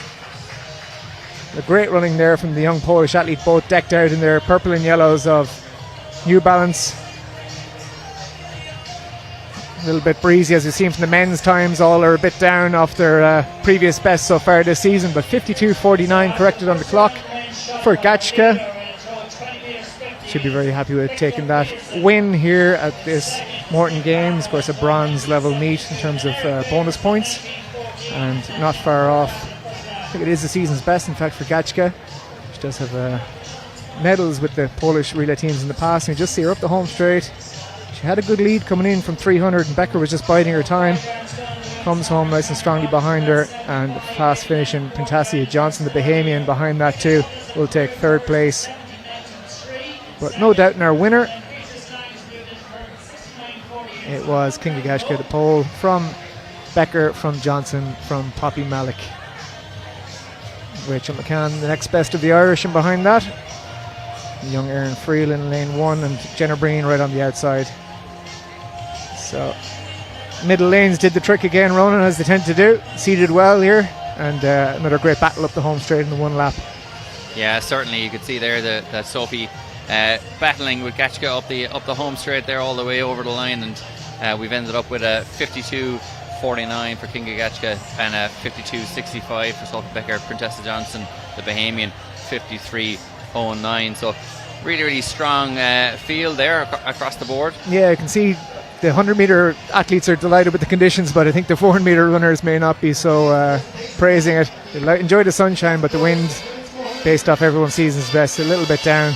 So conditions not quite favourable for the 1 lap, but you got to go out and race, and it was a really strong race it was, as was the men's 400 metres before that. So yeah, and I suppose the positive thing then as well, Ger, is that we've had 2 really good 400 metre races there, and the crowd certainly getting stuck in there. I mean, you had Jack Rafferty in the men's race, and Sophie Becker in the second race. So yeah, absolutely. Both of those athletes, crowd favourites here, and local athletes. So it does help to have good Irish involvement at this meet, of course, and indeed, as said, Erin Friel, part of the under-20 relay team that will be going to Eugene, she'll be hoping, and maybe even individually, as well as Rachel McCann and Jenna Breen, who put in such good performances in the World Relay Championships earlier this summer in Gaborone.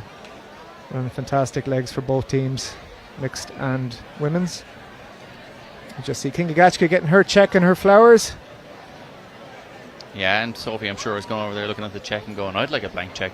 She would love the blank check, I think, but she might get a slightly smaller blank check later on today, hopefully. I feel like she's a very Happy Gilmore-esque character and would demand a large check. I thought you were going to say happy-go-lucky. Happy Gilmore is I much think she better. probably is happy-go-lucky as well. I don't really know her that well. You just see the Norwegian back in the hammer circle. That's going to be a foul. I think she's just walked through.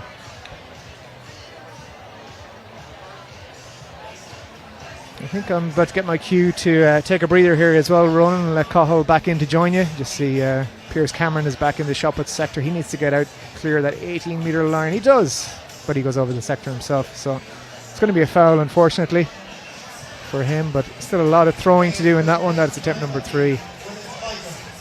Certainly. All he needs is one good push, in fairness. Indeed. So sure, we'll see. The conditions are very good this evening, so sure they'll get out and get after it. We have the men's 800 metres, DCU men's 800 metres coming up on track now very shortly. Nicola Tuttle is back into the hammer sector. Her 5th round throw. Let's see what she can do. She has gone clear of 70 in her previous attempt, and it's clear again. That should be an improvement, I think. It's close, can be close to the 71-metre mark. So yeah, she was 70.93 in the previous round. It might be a little bit shy of that, but she's building nicely in towards it again. As I said, there is our high jump champion getting her check and flowers from Breed Golden, Morgan Lake. I think it was a 188 clearance in the end that took the title for her. And it's great to have, as I said, such world-class talent competing here in the field events as well as on the track. Certainly, and we'll bring in Cahill Dennehy, who was here with you earlier for this men's 800, DCU men's 800. So really stacked field in this one, including last year's national champion Killian Kerman. We see Cameron Rogers, the world champion, in the hammer circle. This could be a massive throw. She's 2 throws this evening of over 75 metres. So really witnessing incredible throwing here at the Morton Games. It is a pleasure and a privilege, Ronan Duggan, to see this kind of throwing, and that is massive. That's bigger again, I think, from Cameron Rogers. That looks well beyond the 75 she has thrown already, and we'll wait with bated breath to see what it is. I think we might have an Irish all-comers record. I think we just might. It's certainly a possibility with this kind of talent on show. I think I see 75.97 there across the way. Let's see if it's come through in the system yet. 75.97, so it's just shy of what she threw in Cork the other night, but it is an improvement. She saved her best for last. Cameron Rogers takes victory in that Friends of Irish Throwers women's hammer. And it's certainly well over the stadium record of Eileen O'Keefe from 2007, 73.21. So witnessing history here at the Morton Games. It's a little bit off Broadway as you see the men's 800 come up now, but you can't deny that level of talent, and those in the know will know that is incredible throwing that we're witnessing this evening. It truly is. Well done, Cameron Rogers, and indeed all the ladies in that. Here's the lineup for the men's, the DCU men's 800 metres from the inside. Lane 1, Garrett O'Toole of the US. Lane 2 is David Cardenas of the US. Lane 3, Thibaut de Smet of Belgium. Lane 4 will be shared by David Garcia of Portugal and Andrew Thompson of Great Britain and Northern Ireland. Lane 5 is Henry Jonas of Great Britain, perhaps the favourite here, real up-and-coming talented 21-year-old Brit. Lane 6 is going to be shared by Nathan Kremen of Ireland and Emerald AC, and Timon Engelbrecht of Belgium. Lane 7, Killian Kerwin of Ireland. He's been in great form this year, a personal best of 145.63 last month in Vienna. And then lane 8, John Fitzsimons, 145.66 his personal best a few years ago now, but he has run 149 outdoors this year. And the pace will be coming from the outside, the man in blue. That will be Sven Vandenberg of Belgium, hoping for 50.5 at 400 metres. Ronan?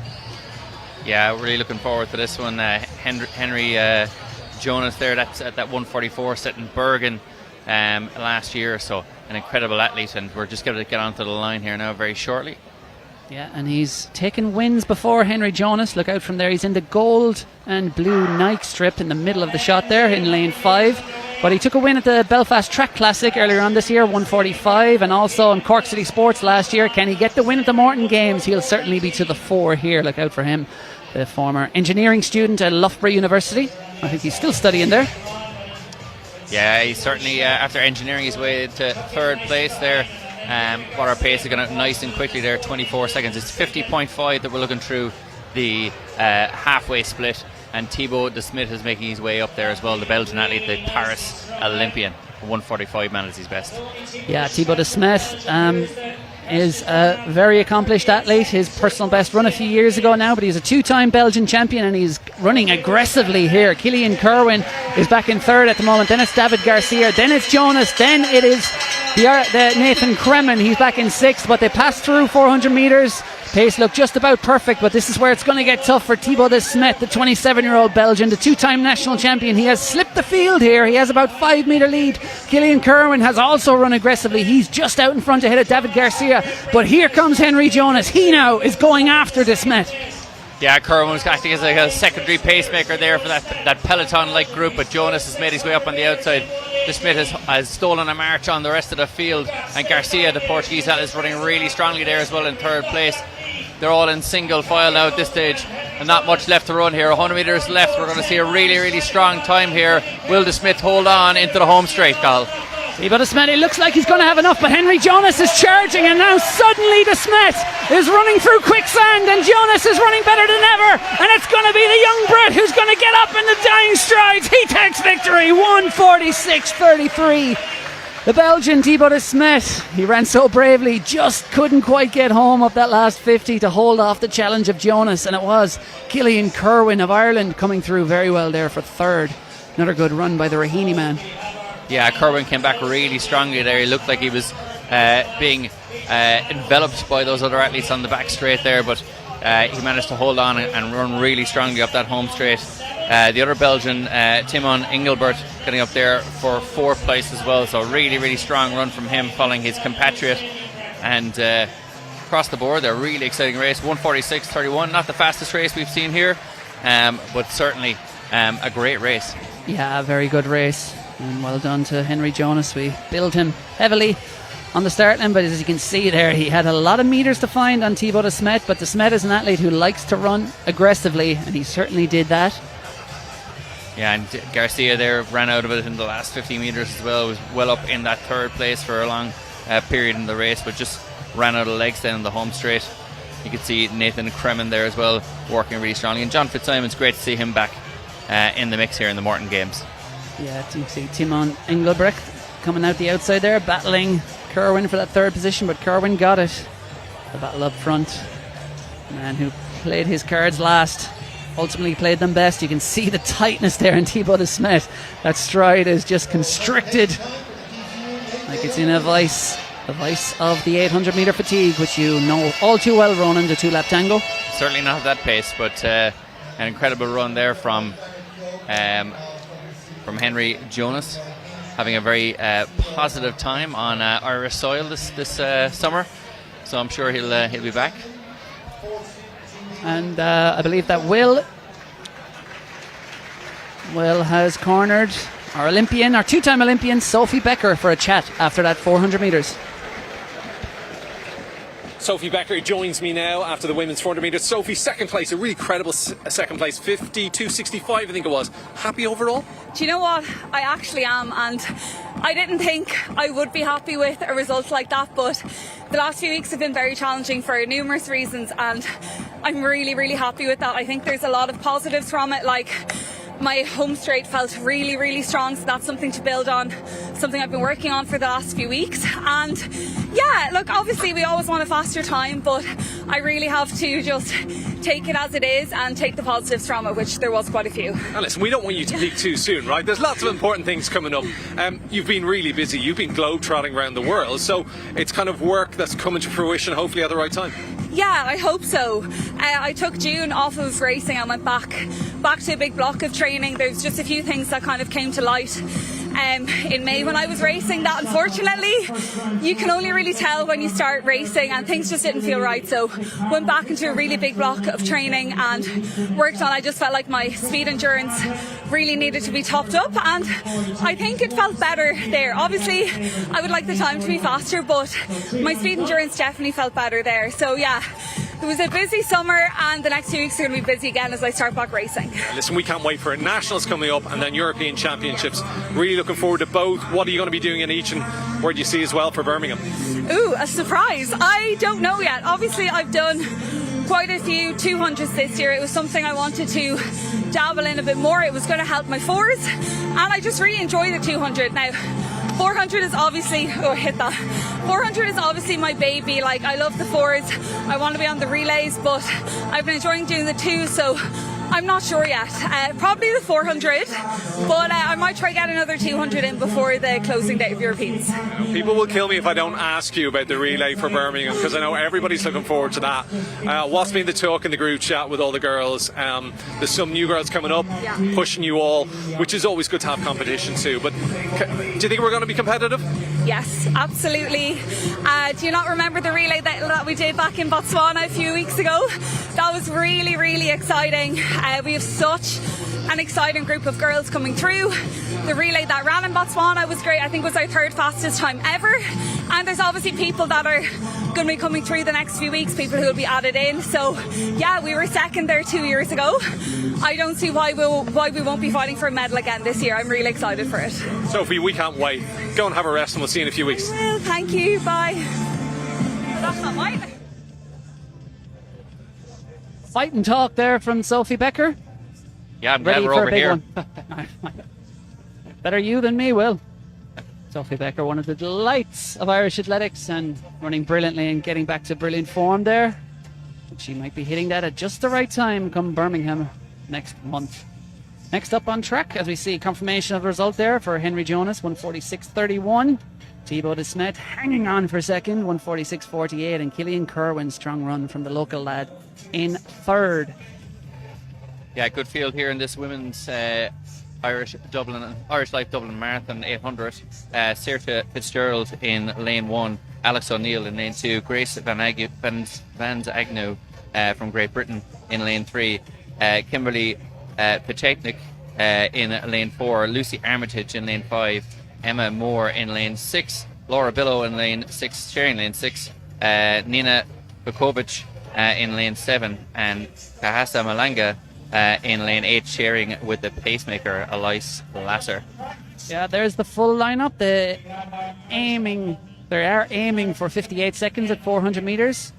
And Kahisa Malanga on the outside. She's the only athlete in the field to have ever broken 2 minutes, but pretty much everyone else in this field is knocking, if not beating down the door, Ronan.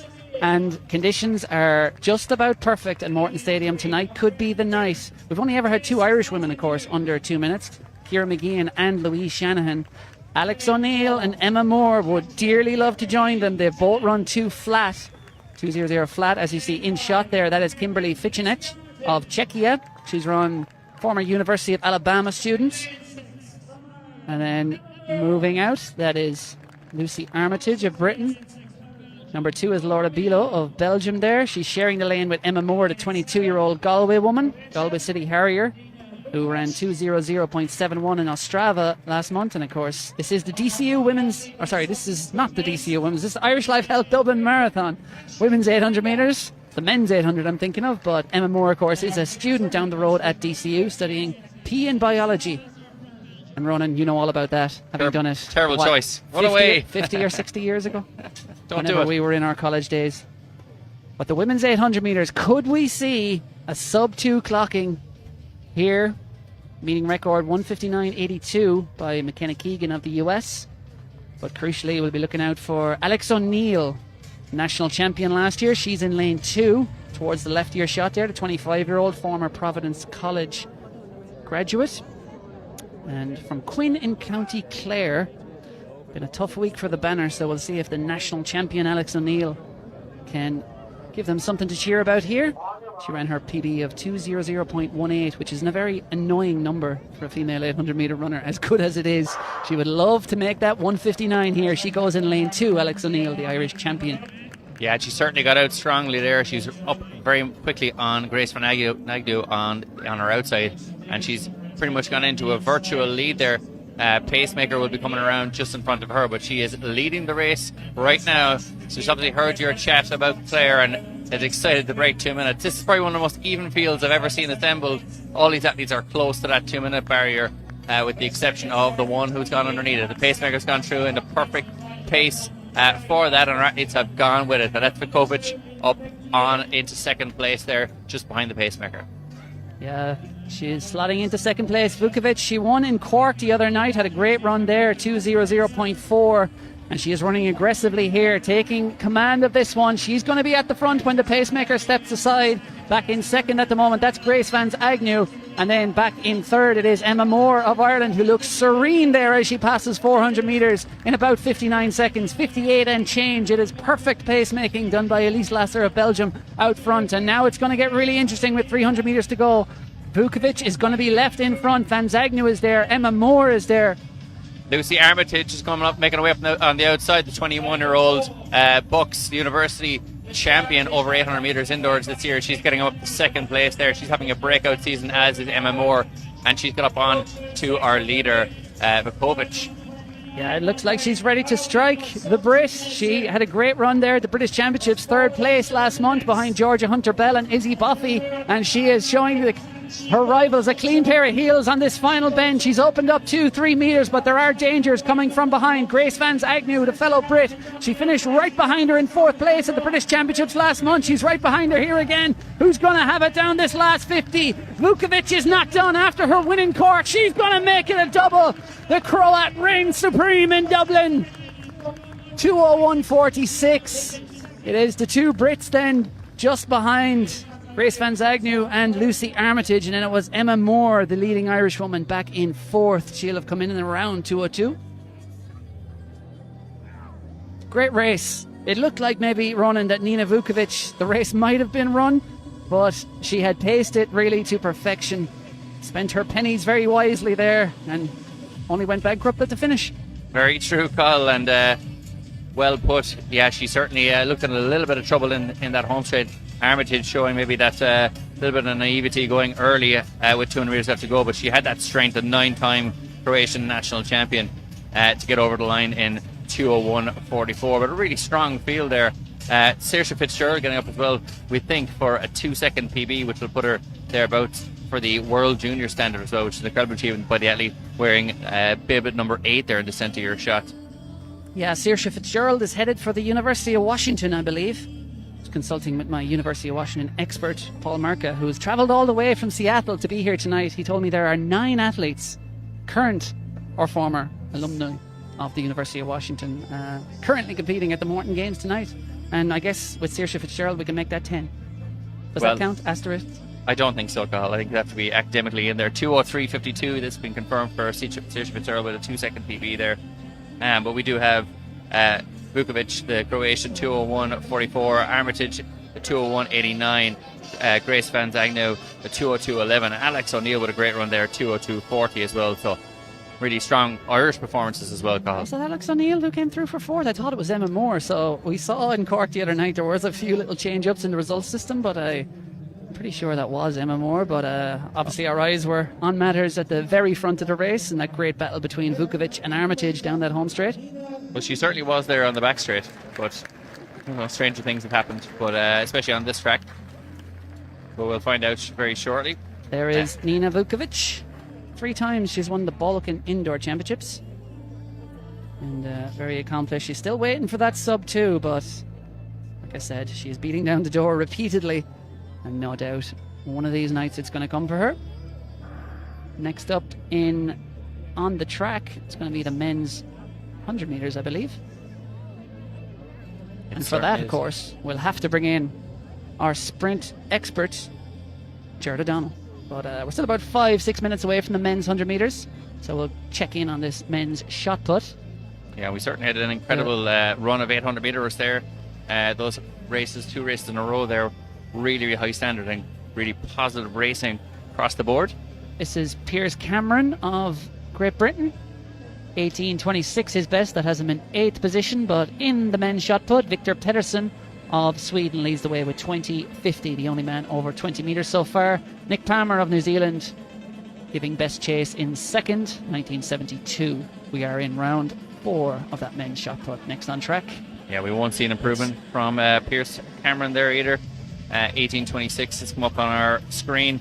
But Nick Palmer is still thereabouts as well, throwing well into the 19 metre range. So last year's champion, I'm sure, will want to retain his crown. Yep. So up next is going to be that men's 100 metres call. Really high quality heats even earlier on, culminating in that 10.14 we saw earlier. Yeah, Bori Akinola, it'll be really interesting to see, can he get the win? What a win it would be on home soil if he can defeat this field. Sean Ibobo is in there, of course, as well. He's running very well at the end of a long and tiring collegiate season. There is your full lineup for the Athletics Leinster men's 100 metre sprint, and it is the final. Great to have those 10 lanes, and they're being made full use of here. The finish line judge will be busy tonight, Ronan. It certainly will. 10 is a lot to keep a hold of as they cross the line, and will they also be looking for a 10.12 from Johan Blake is the stadium record, which is incredible running. Back in 2015, we might see it broken tonight. Yeah, we've never had a sub 10 in Ireland as well. Who knows? Who knows? It happen? We're going to leave. There is confirmation of the result in that women's 800 metres, and looks like Ronan was indeed correct. It was Alex O'Neill in 4th. Came through strongly. And Nina Vukovic, 2:01.44, takes victory ahead of the two women who were 3rd and 4th at the British Championships, Lucy Armitage and Grace Vans Agnew. 2nd and 3rd here was Alex O'Neill, the leading Irish woman, in 4th. And yeah, I think Gerard O'Donnell agrees with me actually that it was Emma Moore. We didn't have the recall, but I was sure that it was Emma Moore in 4th place coming across the line, and then started to doubt myself, but I think that should be Emma Moore in 4th place with that 2:02. Yeah, fast finishing up the home straight there, and you can see from those times as well, Cathal, you see the 400 metre times, it is probably a bit blustery out there for distance events, so hopefully as the evening goes on it'll die down a little bit for that men's 5,000 metres, women's 1,500 and the mile. But these men will want wind. These are our 100 metre men, our finalists, 10 of them in the field. We had heats earlier on this evening, and first 3 across the line in both those heats took the automatic spots, and they were in no particular order from lanes 3 to lanes 8. Sean Ibobo, Propotnik, Akinola, Miller, Cardoso and Dambrauskas. But you get into the final, anything can happen, and there is 3 sub-10 men in this field, including Christian Miller, who was fastest across the line in the heats. He's a former world under-18 record holder. He's a sub-10 man on numerous occasions. He was up in the pointy end of the US trials in 2024. I think he was top 4 or 5 in that. So he's a real talent, and still in his very early 20s. So in that multicoloured Puma strip to the right of Bori Akinola on screen, Akinola with his 2nd fastest time ever, his fastest on Irish soil in those heats. And yeah, great to have him here, and great to have this man here in another new strip from the University of Houston. He wore 2 different strips, black and red, on Wednesday night in Cork. He told me in Cork that he was going to wear the 3rd strip on Friday here in Morton. So is there a 4th? Hopefully so. Who knows? He goes in lane 3, the Irish record holder over 200 metres, 20.27 this year. Trained by none other than 9-time Olympic gold medalist Carl Lewis. He says Carl is a straight talker at the track. If something is wrong, he will certainly tell you. Sean was telling me a couple of months ago. But making great strides. He goes in lane 3, Akinola in 5, but both men will be up against it to take victory here.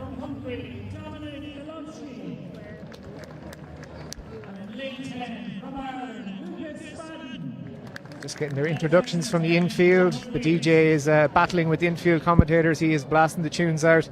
But from right to left there on your screen, Ian Kerr on the right. Felipe Bardi, another 9-second man at his best himself. And Cardoso in the world final on the 4x1 a couple of years ago for Brazil. Our Irish record holder over 200, Sean Ibobo, 10.37 in the heats. We've got Anish Kurtpropotnik. He is in really, really good form this season.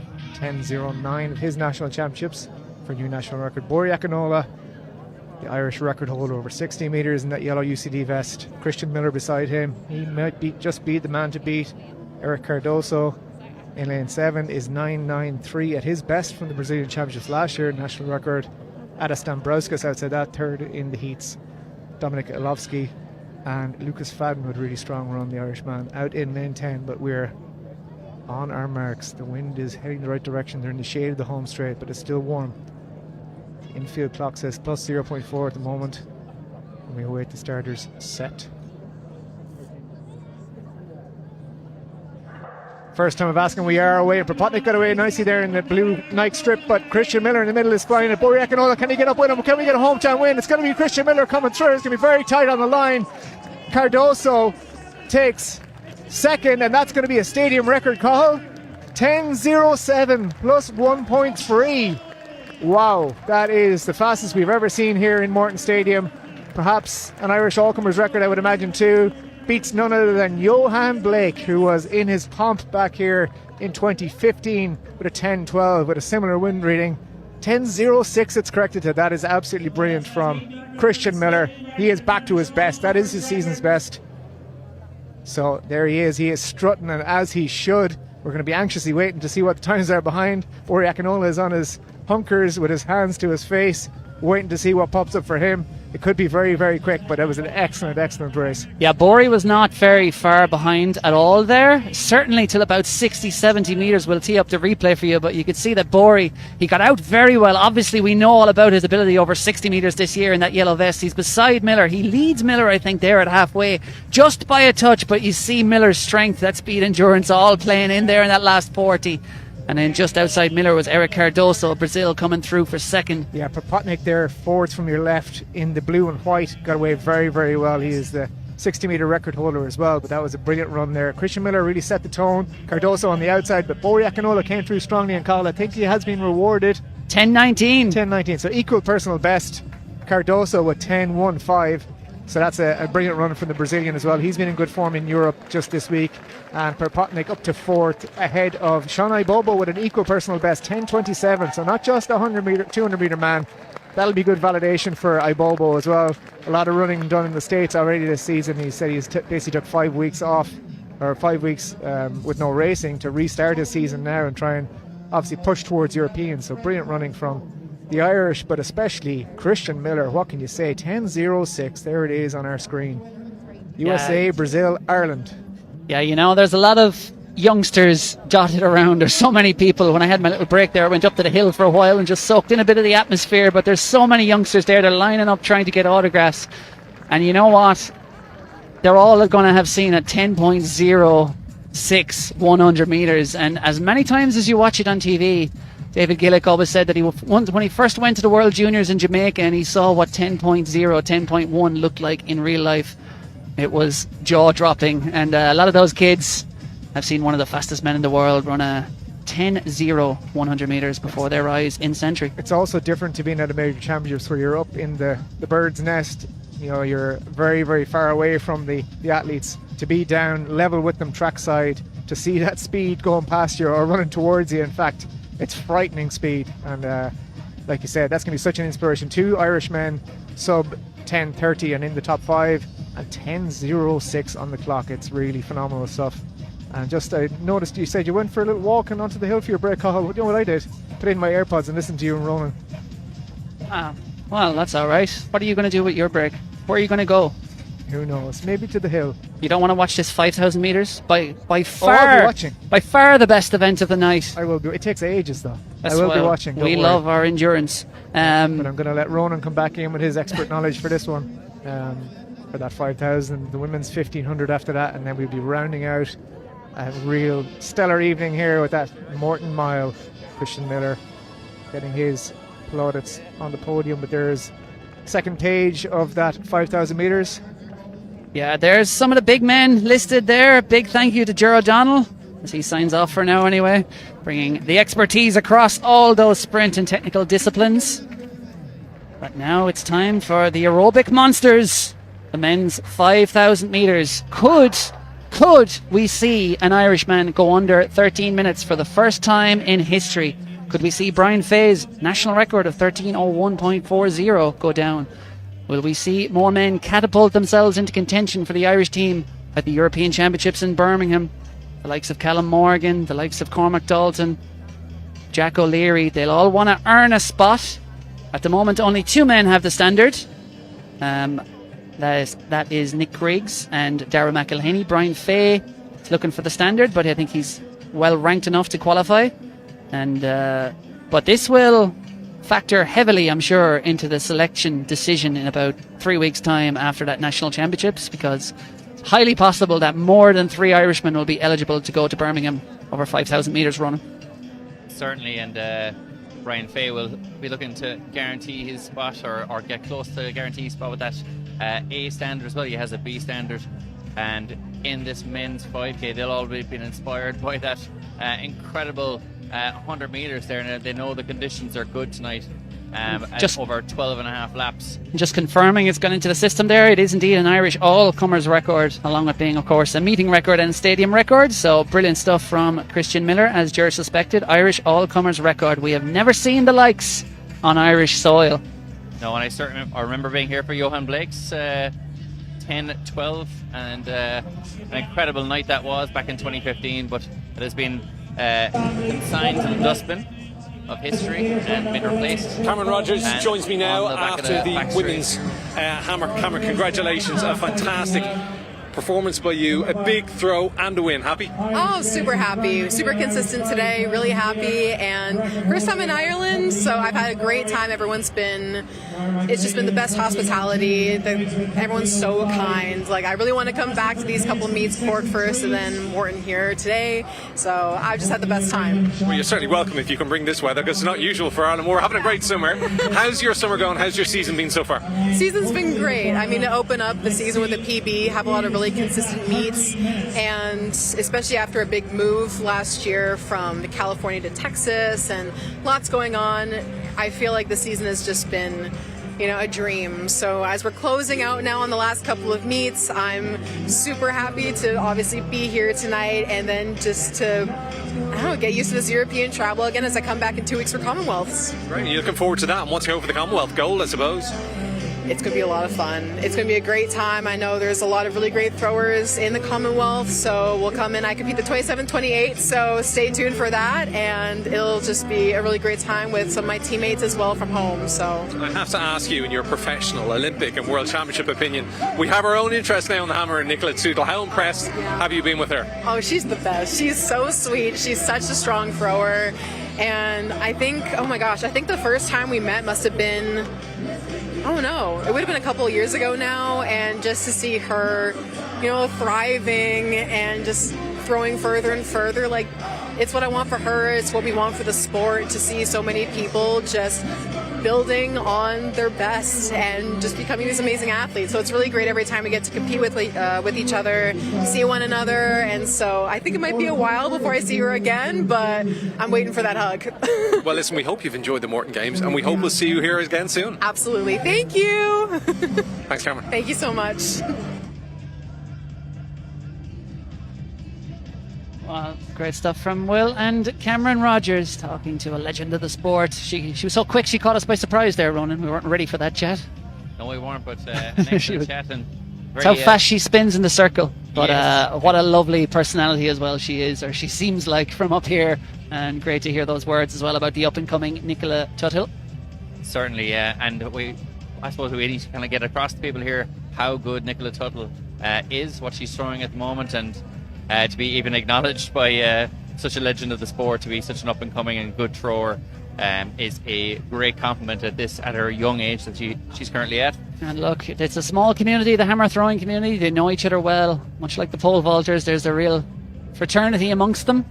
And of course, Nicola Tootle was an Olympian alongside Cameron Rogers in 2024. She said that experience of walking out to about 75,000 people, the Stade de France, was surreal. She said they were initially kept underneath the stadium, and she could just basically feel the ground shaking with the noise above as she came out for qualifying. But that was all about experience, really, for Nicola Tootle, going to the Olympics at the age of 20.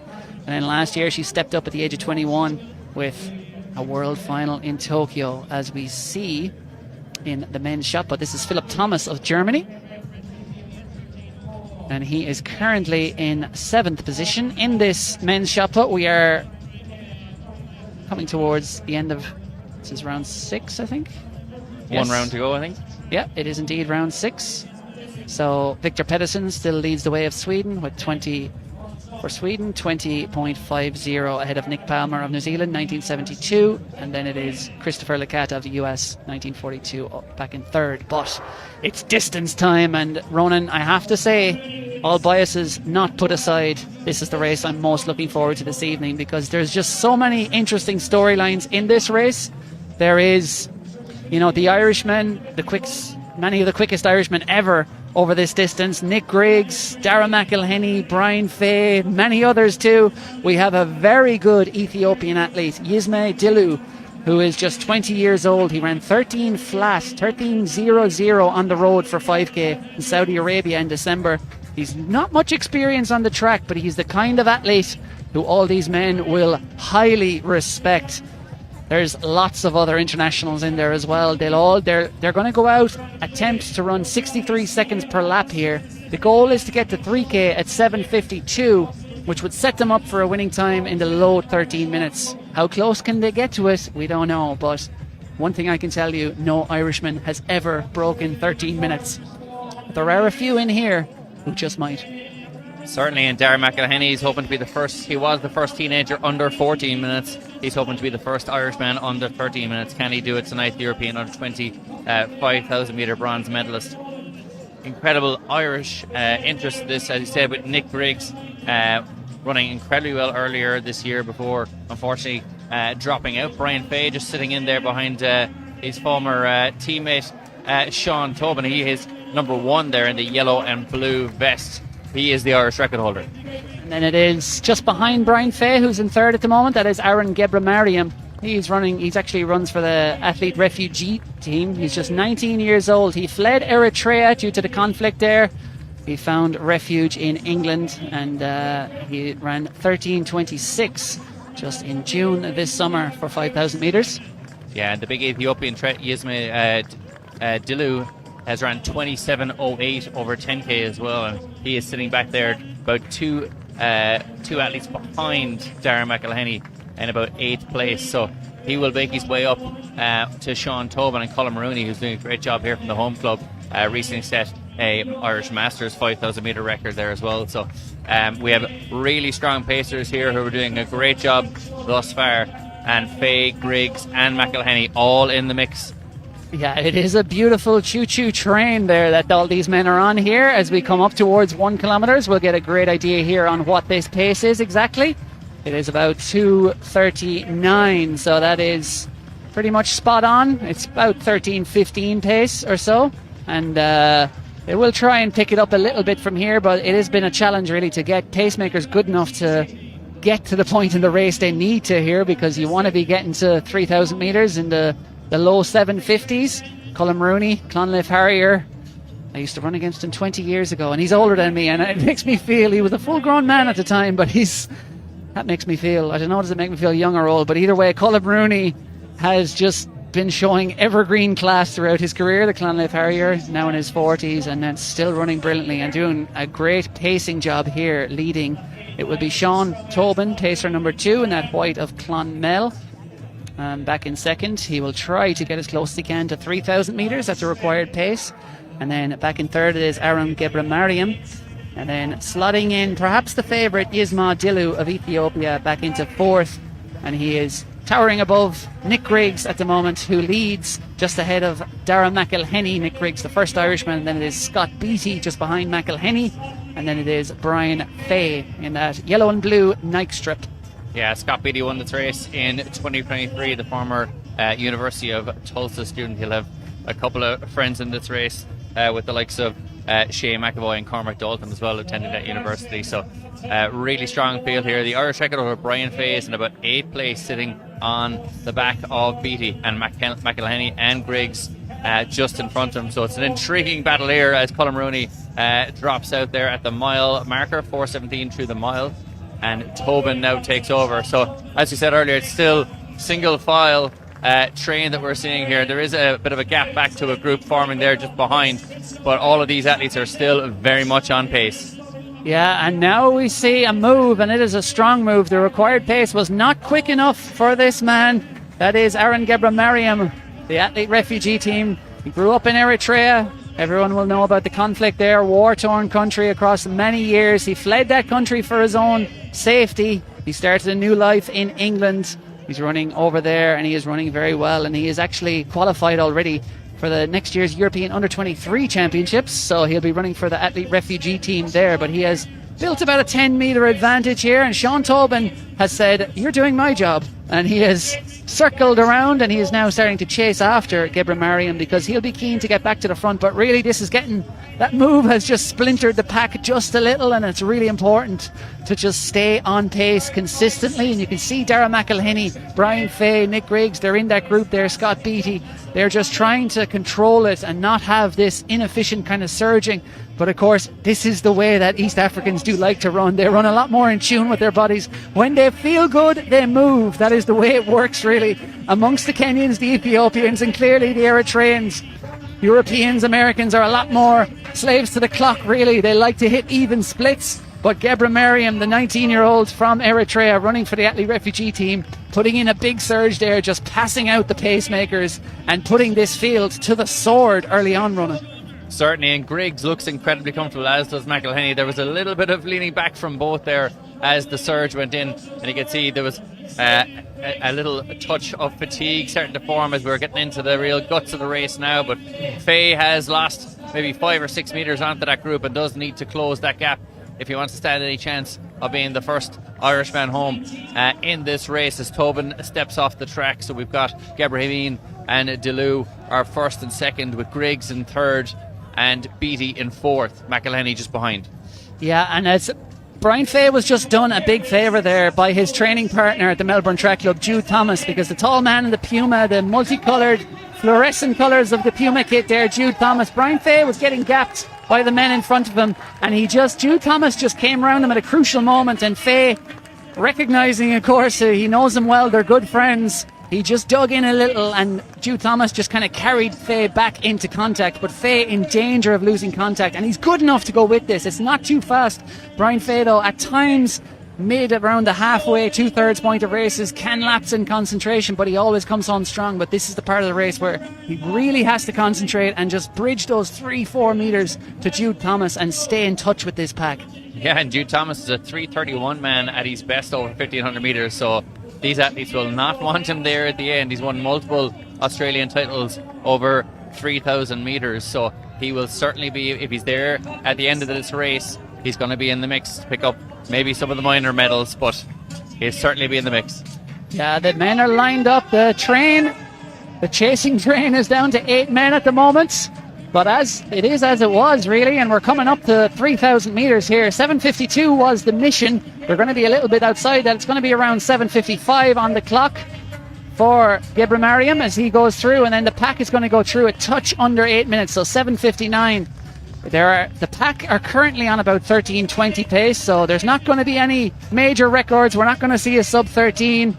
But it now becomes less about the time and all about the placings. It is a true race in the sense, and we have a lot of men with a lot of firepower and a lot of gears in that chasing pack. But of course, firstly, they have to chase down Aaron Gebramariam.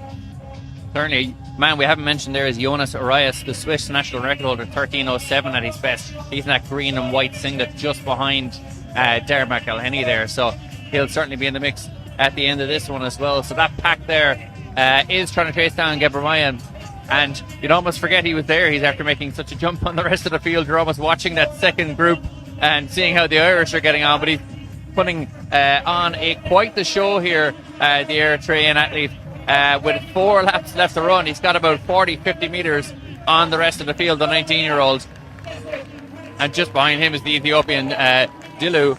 Griggs and McElhinney all starting to take closer order there and almost bunch up behind the Ethiopian, and McElhinney's coming around the corner there. Faye, as this race grows, will probably start to grow in confidence with his kick. But I think the men in the pack are going to have to do something pretty soon, because Gebremariam is out there. He's too good an athlete to leave out there. They've only got 1,500 metres to run here, and he's got about 40-metre advantage over the field. And I think Dillu back in second, I think he's hurting. You could see it on his face, but I think the Irishman in behind, Scott Beattie, the others, I think they're happy to sit on Dillu here. I think Dillu was going to push the pace when the Stacemaker stepped aside, but I think they know they have the speed, and no one wants to be the one to chase down Gebremariam. So it's really interesting here. It's almost like the prisoner's dilemma. If you're the one to chase them down, you're going to drag the other men, they'll probably outkick you. So it's a really interesting dynamic about to play out over these final 3 laps. But with a 40, maybe even 50-metre advantage, it is Aaron Gebremariam, the 19-year-old Eritrean who now runs for the Athlete Refugee Team. 10:04 on the clock with 3 laps to run. And finally, someone breaks into this pack, and it is Scott Beattie. And Nick Griggs and Dara McElhenney say, thank you very much, Scott. We will sit on your slipstream for the next 3 laps and try and use our vast range of gears on the final lap. Yeah, Scott Beattie has lost that game of chicken, but I don't know if he's going to lose the race. He's a highly accomplished athlete at his best, and Griggs, though, is looking very, very relaxed there in second place. McElhenney sitting in just behind, and these 3 have a gap of about 2-3 metres on the rest of the pack there. You can't really see it in the shot right there, but they do have a gap on that group. But Gebremariam has a gap on the rest of the field. Yeah, and things are going to have to get serious here, but I think Nick Griggs, Dara McElhenney are probably... They could be more concerned with losing to each other than actually winning the race outright, because with 900 metres to run here, they both look absolutely full of running behind Scott Beattie. And given how they've been running elsewhere this year, they probably are full of running, but it's going to be a lot of distance they have to make up on Gebremariam, who comes through with 2 laps to go with about a 25-30 metre advantage. And still they look at each other in behind. Jonas Reyes moving up there around Jude Thomas. And a reminder that Jude Thomas is a 3:32 1,500 metre runner. He'll be so dangerous if he's close enough, but he looks like he's struggling to hang on to those 4 men in front. Yeah, it's certainly an intriguing battle here. Scott Beattie, we look like we've made a little bit of purchase on Gebremariam's lead there. It's probably about a 35-metre lead here, but McElhenney and Griggs, as you said, are so full of running. Will they be able to go up and chase there? Jude Thomas and Jonas Reyes also looking really, really good here with about 600 metres left to run. Yeah, I think they're going to get them, you know. I think Gebremariam is going to need a gear in this final 500 metres, because I think there's men in that pack, that 5-strong pack in behind, who are going to explode over this final 400 metres. Dara McElhenney is moving out, preparing to do just that. Nick Griggs sits in. Nick Griggs got the better of it at the National Indoors. He's the National Indoor Champion. Dara McElhenney went down, or there was a collision on the final bend where Andrew Coskin went down, but they'll want to get one over on each other here, along with taking victory in front of the home crowd at the Morton Games. McElhenney, again, he waits. He moves to the front, but he doesn't change gears. He knows that Nick Griggs is following every move, and that's also why Nick Griggs won't move. Certainly, and Jonas Reyes there, the Swiss athlete, just sitting back in 5th overall. He's trying to hang on as well, as is Scott Beattie. They won't let the Irish have it their own way. Gebremariam, will he be caught before the finish? But it is McElhenney and Griggs doing all the chasing here. Faye's closing hard back in 7th place. He's left himself way too much to do. And McElhenney and Griggs, will we see them chase down the Eritrean? The Eritrean is running in treacle here as he comes into the home straight. And McElhenney and Griggs are on an elevator to success here up the home straight. I don't think they're going to get there. It's going to be very close, but now finally McElhenney and Griggs go at it. They go for the final gear, but it's too late. Gebremariam has outsmarted them on their own turf at the Morton Games in Santry. He stole a lead. They were looking at each other. They waited a touch too long, and it's fully understandable why they did it. But Dara McElhenney and Nick Griggs, I think they'll be a little bit furious at themselves that neither of them went on and pushed it on a little bit sooner to try and catch Gebremariam. But it is the 19-year-old running for the Athlete Refugee Team who has just reigned supreme at the Morton Games. What a run, 13:15. That is a massive personal best by 11 seconds for Aaron Gebremariam. And there will be regrets, Ronan, for Dara McElhenney and Nick Griggs, because you could see it. You could see that they were full of running. You could see that there were so many gears. But they waited and they waited and they waited and looked at each other. And only really in the last 100, even going around the final bend, I think both of them were still holding just a little bit of something back. And in the end, it was just a bit too late. Yeah, and it often happens in competitions here on Irish soil, where you see, as we see, Gebra Mayerm get a huge round of applause here from the crowd for such a brave run as well, to go from so far out, go around the pacemaker and take it on himself. And the crowd here, a knowledgeable crowd, respecting such an incredible run from the young Eritrean, now running for that refugee team. But yes, 100%. Griggs and McElhenney will look back at that and go, well, could we have got him? We probably could have, if we'd just maybe worked together and maybe forgo those that national pride. Yeah, it is always a very tricky balance. It's easy to say up from the commentary box, but of course when you're down there on the track, but the issue of course would have been one of them pushed it on with 2 laps to go, then you're just giving a free ride to the other, and then you're sat there at the end looking at your rival on the top step of the podium going, why didn't I wait? But in the end they both waited and waited and waited, and in the end it was Gebra Mayerm who had the goods, and he didn't slow up. We thought I think he was tying up, but not that much. Gebra Mayerm, no guiding there, cheering on Gebra Mayerm in a interesting more than the Irishman, but he was happy enough to see him get the win. And it is a beautiful story. He said he fled, and he said, you know, being in England now, he feels safe, and that's what's most important, because he was very much in fear of his life back in Eritrea, where he fled in the last couple of years, built a new life for himself in England, getting involved with the running fraternity, and that is an 11-second personal best. Yeah, and you have to say props to Scott Beattie there as well, the University of Tulsa athlete, who took on that extra pacemaking duty by taking those Irish athletes a little bit closer to Gebra Mayerm and giving him a shot at winning that race, giving Griggs and McElhenney an outside chance of catching him. But as always, as you said, a sacrificial lamb, and Scott Beattie unfortunately had to grasp that nettle. Yeah, it's Scott Beattie did. He was the one who broke and he moved, but you have to just credit so much Aaron Gebra Mayerm there, because like I was saying, there is a different style of racing you so often see with East Africans, especially the inexperienced ones, and that was exactly what we saw there from Gebra Mayerm. He felt good, he felt like the pace was too slow, and he just said, you know what, sod this, I'm moving, even if it's only in the second kilometre. And what did we see? Everyone else was looking at the pacemaker, the pre-assigned pace of 63 or so a lap, and suddenly the plan was torn up. And I absolutely love that from Gebra Mayerm, because especially these races, you know, on the circuit, they don't have to be processions. You don't have to stay behind the pacemaker. If you feel good, you can go. Gebra Mayerm took a big risk, and he has got the big reward. What a run by the 19-year-old.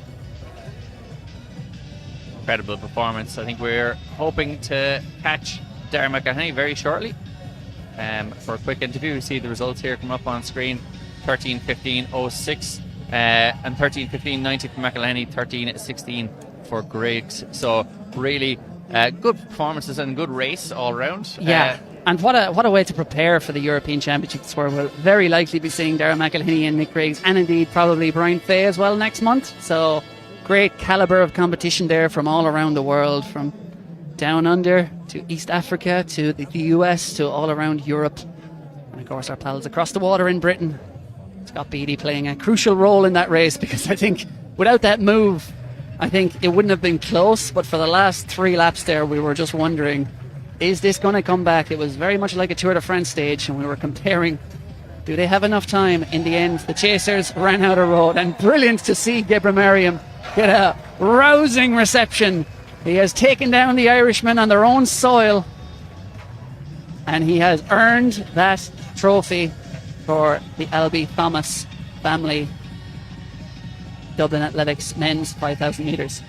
Yeah, an incredible character as well as an incredible athlete. He's appears to be bailing out some sort of ship there at the moment, but an impressive character as well as an athlete. And the LB Thomas Cup and a nice check as well. Some flowers for Gebra Mayerm. And an incredible story. We have women's 1500 metre up very shortly. That is the meeting director, Noel Guyden, on the right there. His sons, Ian and Ben, are national senior champions of Ireland on the road. I think it's 5 miles and 10 kilometres. Thanks to Liam Moggan, the coach of coaches, the doyen of Irish athletics commentary, for passing on that. Noel Guyden, not just a meat promoter. And I believe that Will is down with a couple of our men from the men's 5,000 metres. Nick Griggs and Dara McElhenney join me after the men's 5,000 metres. Dara, that was a very interesting race, wasn't it? Yeah, it was. I think, like a bit unfortunate the way it worked out for me and Nick. When the winner made his move early, I think probably had a bit of confidence that he was going to come back. But then those kind of laps between 5 to go and probably the bell, we just didn't close the gap enough. So that was why I went around at the bell. I thought I'd still be able to catch him on the last lap, but I was gaining on him obviously, but I think I just had to give it a little bit more a little bit earlier. But I think realistically, me and Nick can probably both agree that there's a bit of a mini race going on in the races as well, between all the Irish people here. So a part of me is I'm trying to win the race, but I'm also very aware of Nick on my shoulder and the other lads as well. So I'm kind of trying to hold my position, but also gain on him, which is a bit of a hard thing to do. I kind of just trusted that doing what kind of suited me best on the last lap was going to get me to get your man, but obviously he had a big enough gap on us at that stage, so we weren't able to close him down. But it is what it is. Nick, we'll pass it over to Nick. Nick, can I ask you, were you waiting for Dara to go, and was he waiting for you to go? Yeah, it was probably something like that now, to be honest. I think, as Dara said, when Aaron went, I think he went into a very big surge, and I was like, oh, am I going to cover a 60 in the middle of this race? I don't know, because at the time it's I go and then it's just me and him, then he blows up and it's what if you know what I mean? Yeah. And then all of a sudden you're left out alone. So I think that's the risk you take, and as Dara said, maybe if that was a race on the tour, around the European Continental Tour, you might make it, but the way it is here in Morton, I think there's me, Brian, 1, Dara, Callum, Jack, Dalton, Shay, a lot of Irish guys in the race. I think you are a bit conscious of that yourself, so yeah, I think there's no excuses for us. If we wanted to win the race, we should have went earlier, but it is what it is. Me and Dara had a good tussle in the last lap, and fair play got the best of me. So, all right, listen, I'll ask you first, and we'll go over to Dara again at the end. I don't want to keep you too long, but listen, big races to come over the next few weeks. Looking forward to it. Yeah, absolutely. I think fingers crossed, me and Dara both have the time for Europeans, so hopefully we've done enough for qualification. So yeah, I've got Commonwealth Games 5k as well, so 2 big championships coming up in the next month. Busy. And Dara, I'll just give that to you as well. You're looking forward to getting championship running, and even tonight, the tactics in tonight will help you in those championships. Yeah, absolutely. To be fair, all my races this year I've just been trying to get as championship ready as I can, just be kind of ready to, I was going to say ready to cover every move, that didn't go great today, but just kind of be ready for different types of races. I think today took a gamble that we were going to get your man, it didn't pay off, and I am kind of, to be honest, a bit it was a bit stupid, but these things happen. But yeah, just trying to get ready, obviously with Europeans in 4 weeks. I suppose from my own point of view, the last few weeks haven't been great. I missed a bit of time and I've been battling with some illness and stuff, so to be honest, on Saturday today I wasn't really sure of what shape I was in at all.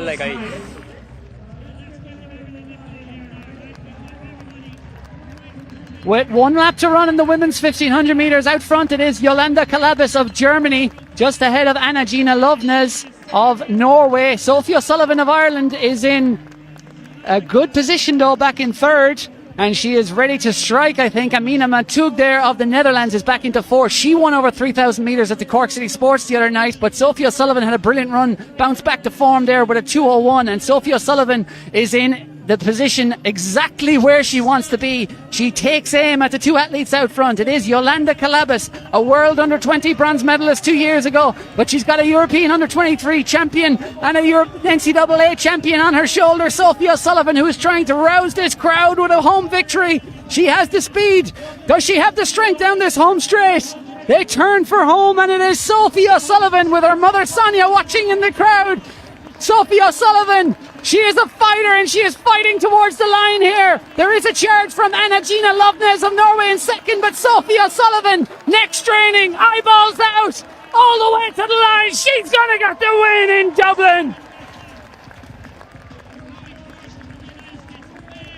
Yeah, an incredible run from Sophie O'Sullivan, just holding off Chloe Forrester there in the final yard, who made an incredible charge up the home straight just on the inside lane there. Kalabis was at the front of that field for so long, and O'Sullivan though just on that back straight, getting herself into the position the winning position with 250 metres left to run and just pull the trigger in a move reminiscent of Sonia O'Sullivan in many respects. You'd have to say an incredible run. And she gets warm applause here from the crowd. Yeah, Sophie O'Sullivan, it's great to see her healthy, running well again. She had a bit of a shaky start to the season, some iffy runs, but she went off the Font-Romeu, did a good block of altitude training over the last month, came back to Cork. That place so synonymous with all her family. She grew up, of course, in Melbourne, chose to represent Ireland as an under-18. She had the choice. She was good enough to run for Australia or run for Ireland. She picked Ireland, her mother's homeland. She picked her mum over her dad. Nick Vidal, of course, Australian coach and manager, along with Collis Birmingham as well, playing a coaching role. Collis indeed is here tonight, trackside, and I know Sonia is here down to our right, sitting beside Frank O'Mara, and Marcus O'Sullivan is right behind them. That is quite the holy trinity of Irish middle distance running there, and I know that they will have been absolutely thrilled with the way Sophie executed that race. It was perfect. I wonder what they're talking about. You know what I mean? All three of them. What are they discussing? What do world champions talk about when they come together? But, of course, Marcus O'Sullivan, a 3-time world indoor champion. Frank O'Mara, 2-time champ. And Sonia, multiple times champ. Yeah, and Laura Nicholson getting up as well there in the final yards, getting up to about 5th or 6th place, I think, which was an incredible run from her as well, very close to her personal best. Yeah, brilliant run. And Sophie is qualified, of course, for the European Championships next month in Birmingham. And the way she finishes, and to see her back healthy, she's had plenty of injury issues over the years, but to see her healthy running like that again, it really is exciting to think about what she might do at the European Championships. Of course, just missed out on the semi-final at the Olympics in Paris, did make the semi-final at the World Championships last year. What can she do at the Europeans? She's done it at under 18 level, she's done it at under 23 level, the champion, and she's step up to senior level. Yeah, and you can certainly see there with that kick over the last, say, 210 metres, you would not want her on your shoulder coming into the home straight in those senior races. So she's got all of the necessary weapons in her arsenal, strength and speed, to make an impact at senior level. So the future is bright for Sophie O'Sullivan. Yeah, she's up on the podium and she gets that giant check. Well done to Sophie O'Sullivan, the Fashion Flow women's 1500 metre champion. And she was certainly flowing all the way around there. And it's like there's a switch at some point of every race Sophie O'Sullivan runs. She goes in cruise control. Sometimes it's a battle to stay in touch with the leaders, but generally some point down the back straight or once she hits the final turn, there's a switch in her stature, her technique, her facial expression, and of course, most importantly, her speed. And she looks like a woman possessed when she goes into kick mode. We saw it at the NCAA Championships last year. She destroyed the field on the last lap, and we certainly saw it again there. It almost reminds me of when you see the likes of Haaland or Messi, or you saw Usain Bolt before, where it's almost such a relaxed facial expressions and relaxed running, and she's almost not even really taking in the rest of the race. And then there's just that, as you said, switch to go, I'm on now. I've been walking around here, but I'm about to go and pounce in that last 250 metres. The men are getting on track for the Morton Mile. Yeah, and this is going to be a very, very exciting one. And just before there is your full lineup for 2026 Morton Mile. And at this point, I'll just take a moment to remember Kieran Leonard, who twice competed in the Morton Mile. He finished 3rd in 2011, he finished 6th in 2012, and of course a European medalist for Ireland. A great athlete, a great personality, passed away recently. We'd just like to extend our thoughts to all his family and friends down in Cork.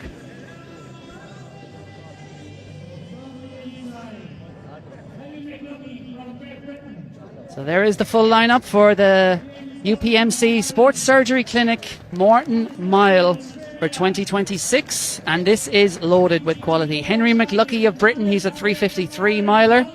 We're going across. There is Cathal Doyle, though. He's the home favourite, and he will want to regain this title. He lost it last year to Andrew Coscoran. But beside him, Sam Prakel is also a former champion, the 2018 champion, 28-year-old American. There is Piers Copeland of Great Britain, 354 miler at his best. He's run 339 for 1500 this year. There is Alex Stitt of Austria. It's his 25th birthday. So, is it Frohe Geburtstag? Is that what they say? I don't know. Anyway, happy birthday to Alex Stitt, 25 today. He's a 354 miler. He has run 335 for 1500 though, so look out for him. Liam Lyons is in there of Ireland. And Jackson Sharp of Australia, Ronan McMahon Staggs of Ireland, Colin P. Smith of Ireland, James Gormley of Ireland, Adam Fogg of Great Britain there in the all-black strip.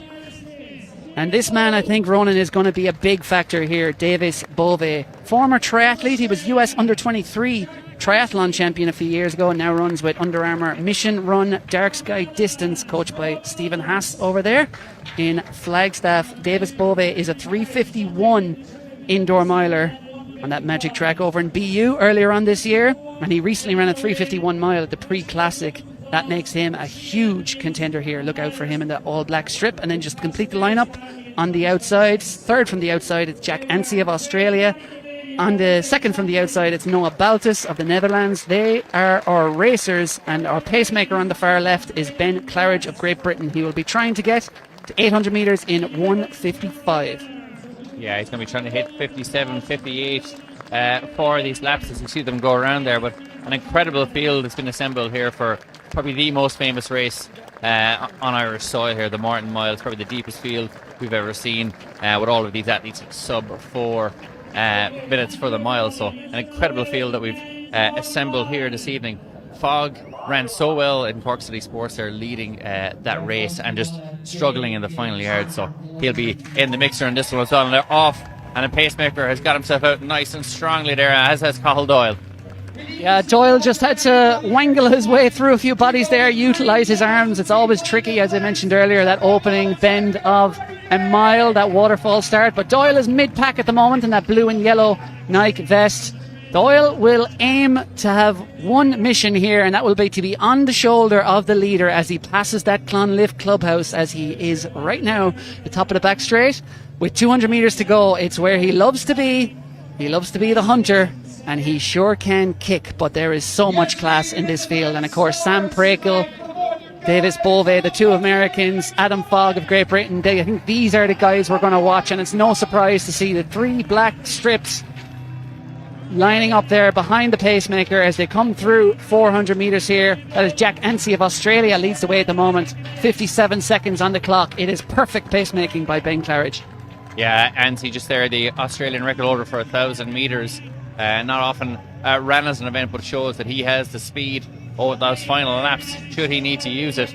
And Fogg, who led that race in Cork, and I'm sure will drive hard from the front there, is in fourth place in this field. So really, really strong field here. Everyone's strung out, and the pacemaker doing a perfect job thus far. Yeah, so it passed about 600 metres here, but it is Ansey leading, the essential leader of the pack at the moment, back in second place, just ahead of Bove, and then Adam Fogg, and then back in fifth at the moment, counting the pacemaker, that's Henry McLuckie of Great Britain. McLuckie, 24-year-old, he was a European Under-20 bronze medalist back in 2021. He's run 3:37 for 1500 this year. And now look at Cathal Doyle and Sam Prakel. They are both experienced operators. Sam Prakel is 31, Cathal Doyle is 28, and they are slowly drifting up through the field. And this is moving day essentially in golf terms, Ronan. This is the lap where you want to get in position, and it looks like Prakel and Doyle are in position, but certainly the men with the best posse right now are leading that pack in those black strips. Jack Ansey, Davis Bove and Adam Fogg, second, third and fourth, ready to strike when this pacemaker steps aside with 600 metres to run, 2:26 on the clock. Yeah, Bove, the former LSU standout there in second place. You said a triathlete as well in his past, so he's got plenty of grit and determination. Fogg, the only sub 350 man in the field when John Walker did it. It was incredible. It's still incredible now. And these athletes are coming up here now with 400 metres left to run, and we're well on pace for an incredible time here. And it is Bove just sitting on the shoulder there, but Doyle is taking closer order back in fifth.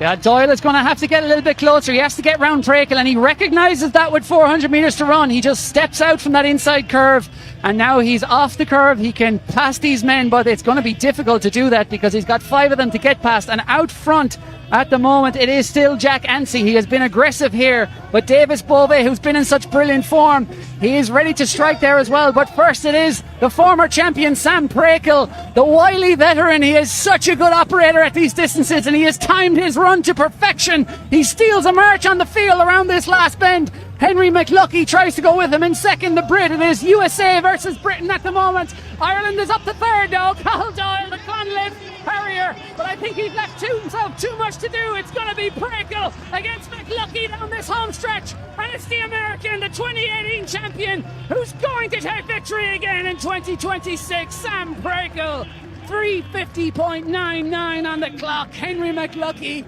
did everything right, just didn't have the gears to quite match Sam Prakel, and it was Cathal Doyle of Ireland back in third. Yeah, really good run for Doyle there in the end, but Prakel, what a run, rolling back the years, almost running a PB there as well. His PB is 3:50.94, so very, very close to that. An incredible run for an athlete that, as I said, has won in 2018. He's finished second and twice here in Morton Games, and third, so an athlete that is well able to sniff out the medals, and he's got the big one today, the gold here at the Morton Games in the Morton Mile. And Sam Prakel, for all his achievements, he does have a global medal as well, the World Road Running Championships. He finished third in the mile there over in Riga 2023, but he's got so many accomplishments across his career. He's a native of Ohio, studied at the University of Oregon, and coached by Andy Powell, of course, at the University of Washington, coach these days. And he was an assistant coach there for many years as well, Sam Prakel, when he first moved up to Seattle. I think he still has an involvement in terms of training with the guys there. Such a powerhouse of miling up in Seattle under the guidance of Andy Powell. And I'm sure Andy Powell, whether he's here, I don't think he's here, but he will have been watching, I'm sure. And I don't think you could pick too many flaws in that performance, Ronan. Prakel, he was a good few places back with 400 metres to go, but I think he knew who the big danger men were. And I think he knew he had the gears to get the job done. As is often the case in the Morton Mile, we did not mention we mentioned the winner at the start, and we didn't see him again until we saw him burst into the lead. He conserved his energy throughout the race and used it when he needed it over that last lap and got himself into position. They often say that you have 2 bullets in the gun, you've got to get yourself into position with one and then use the last one in the home straight. But Prakel just using all his experience there, staying calm throughout that Morton Mile, and accomplishing a feat that he hasn't done in 8 years, winning the Morton Games here. Yeah, rolling back the clock, running as well as ever. He's run 3:32 for 1,500 metres this year. His mile best, 3:50.94. I think he was just outside that there, was he? It was 3:50.9 something. But Sam Prakel on a gorgeous evening in Santry for the Morton Games. A fitting conclusion. It's such a great relationship with so many American athletes, whether it's NCAA or professional athletes. They love this stop.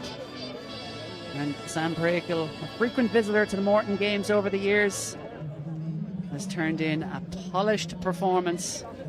And you could see Henry McLuckie he was smiling, he was happy enough with his run, but he was a little bit wondering if I could have just held him around that bend. But the reality was, Prakel produced his run on that final bend. I think he pretty much went full out around that bend and just stole the crucial 2 or 3 metres that got him home in the end. Yeah, he broke the rope and made sure that there was no way that he could hold on there. We're starting to see results come up there as well. All the athletes thus far have been sub 4, so incredible running. I said that one of the deepest fields we've ever seen assembled here, and it is a meet record from Sam Prakel, which he'll be delighted with here, breaking Andrew Cosgren's meet record of 3:51.12 from just last year. He ran 3:50.97, and Scott said very close to his personal best of 3:50.94. So Prakel, what a run, and I would say an incredibly popular winner amongst officials here who have seen him probably for the guts of the last decade competing here at the Morton Games. So he's a well known face around these parts. Absolutely. Star Spangled Banner booms out around Morton Stadium. Not too popular on the global stage these days, that anthem, but Sam Prakel is always popular. Lovely guy that he is, and a class runner also. And he has the trophy for the UPMC Sports Surgery Clinic Men's Morton Mile. 8 years on since he last held that aloft. He's not bailing out any boats the way Gibran Merriam was in the 5,000 metres, but Sam Brakel stands for his national anthem, along with many of the dignitaries of Irish athletics. And what a night of action it has been. Certainly, and even a note on the Irish there, Cahill with that 3:52 mile. It's kind of almost an afterthought, even though he was fourth in the race. But when we're seeing 3:52 miles becoming something we only mentioned after a few minutes, that just shows the standard of Irish middle distance running is going through the roof, and Cahill Doyle is one of the leaders of that charge. But really, really positive performance. We also had a couple of other Irish sub 4 minute milers. In fact, the entire field sub 4. So Liam Lyons, Colin P. Smith, Ronan McMahon, Staggs, James Gormley, James Dunn, all under 4 minutes as well. Some really good runs there. James Dunn back to his best there with a 3:55 performance. And here is confirmation of that UPMC Sports Surgery Clinic, one of the local facilities for all your MRI scans and physio appointments and all that. They sponsor the Men's Morton Mile, and it was Sam Brakel. Brilliant run by the 31-year-old American. Once again regains the crown 8 years on from his last victory at the Morton Games, 3:50.97. Henry McLuckie, brilliant runner-up finish by the Brit in second. Did everything really right. Couldn't really have any excuse in the end, but a fine run to take second place on the podium. And then it was Davis Bove back in third, the former triathlete, just holding off Cahill Doyle. Yeah, Bove did really well there. He was stuck in the mix in that from early doors. I think he was never really outside of the top 4 throughout the race, but almost needs to take a leaf out of McLuckie and Brakel's book and sit a little bit further back. I'm hoping very shortly we're seeing Sam Brakel there on the track at the moment with his trophy lifting it aloft, so we'll get some good photographs there. You can see the rest of the field here. You got Thomas Diamond 3:55.40. James Dunn 3:55.61. James Gormley with a 3:55 as well. So a really tight field there. Ronan McMahon, Staggs 3:55. Alex Stitt, Pierce Copeland, Liam Lyons, and Colin P. Smith. Rounding out the rest of that field, all sub 4. Sub 4 happens all the time, you know. Absolutely, Roger Bannister. It's certainly not what it was back in 1954. 4, yeah, 9th of May. You need to get out more. I wasn't there. Just kidding. Just kidding. I could be wrong. That's why we love you. That's why we have you here. Iffley Road, I believe. It was Iffley Road. The flags dropped. Final moments. Roger Bannister, one of the greats. But sub 4 certainly is not what it used to be in the age of super spikes and bicarb and trackflation. However, it is still a very hard thing to do, and the men there, 16 men under 4 minutes and well under 4 minutes, and we have the first 7 under 3:55. Really good running, and what a privilege it is to have been here to witness it. And that men's 100 metres earlier on, and the crowd are slowly starting to filter out of Morton Stadium, going home, no doubt, very happy.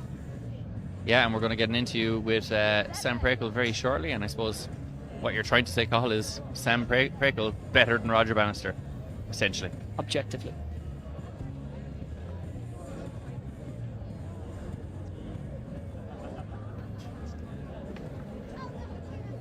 We'll see if our man Will Dalton can catch one of the athletes for a chat. I think Sam Brakel is down there with him and almost ready. I think Sam Brakel's negotiating his fee for this interview now that he's the champ again. He should. He absolutely should. Sam Brakel. I think Will almost has him ready. He's got his breath back. He may have a threshold session to do later on this evening. Or he might threshold his way over to the Clonlift Clubhouse for a pint of the good stuff. But Will, I believe, is almost ready with our 2026 champion, regaining the title 8 years on. Sam Brakel, what a win.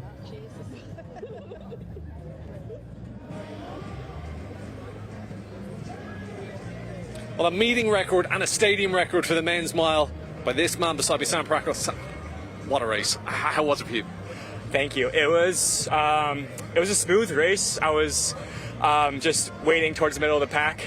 Felt good 3/800s, so started to move up slightly and just wanted to be in a position with a lap to go.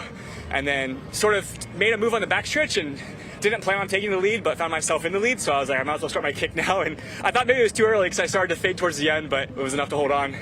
And we look at the times in that race, they were all very close. We were all the way down to 16th, I think it was. Coming in, you knew there was competition. But this is a favourite track of yours almost. It's almost like a second home. Yeah, this is my 5th time in the Morton Mile. My first international trip was over here, and I think I ran 3:55, and I think I was 3:52 a couple years ago, so it's nice to finally get down to the 350s again. And this is a fast track, and we had nice weather, so I knew we had a shot at a fast time tonight. Listen, I know we'll have some viewers in America, so we better give a shout out to home, yeah? Yeah, shout out to everyone in Versailles, Ohio for following along this season, and everyone in Seattle who I train with and who supports me there. So just wanted to say hi back in the States. Sam, well, listen, you have that cup. You're going to come back next year and defend it? I hope so, yeah. I'll put it on the calendar and hope to see you guys next year. Great stuff. We can't wait to see you next year. Thank you so much. Thank you. Great to hear from Sam Prakel, one of many of the Americans who make their way over to the Morton Games. 5 times he's done it, and we hope we have him and indeed the others back again, because they had such flair and class to this occasion, and hopefully Sam will be back for the attempt at the hat-trick next year, perhaps. Well, as long as he brings the cup back, that's the most important Yeah, thing. He was a bit shifty there now when he was asked that question, I have to say. So I keep an eye on him there, Noel Guyton. Take that cup off him. Well done, Sam. That was the class and experience, I think, and just the racecraft very much on show there. The way he got to the front, very much like Josh Kerr when it counted, entering the last bend and then went for broke. Brilliant win by Sam Prakel, a fitting end to the 2026 edition of the Morton Games. It's been a pleasure to have you on the stream for the last few hours. We'll go off and do our own cool down over to the clubhouse. So from me, Cathal Dennehy, from my compatriot Ronan Duggan, and from Ger O'Donnell, who joined us earlier on, thank you for joining us over the last couple of hours, and we hope to see you back here again next year. Good night and good luck.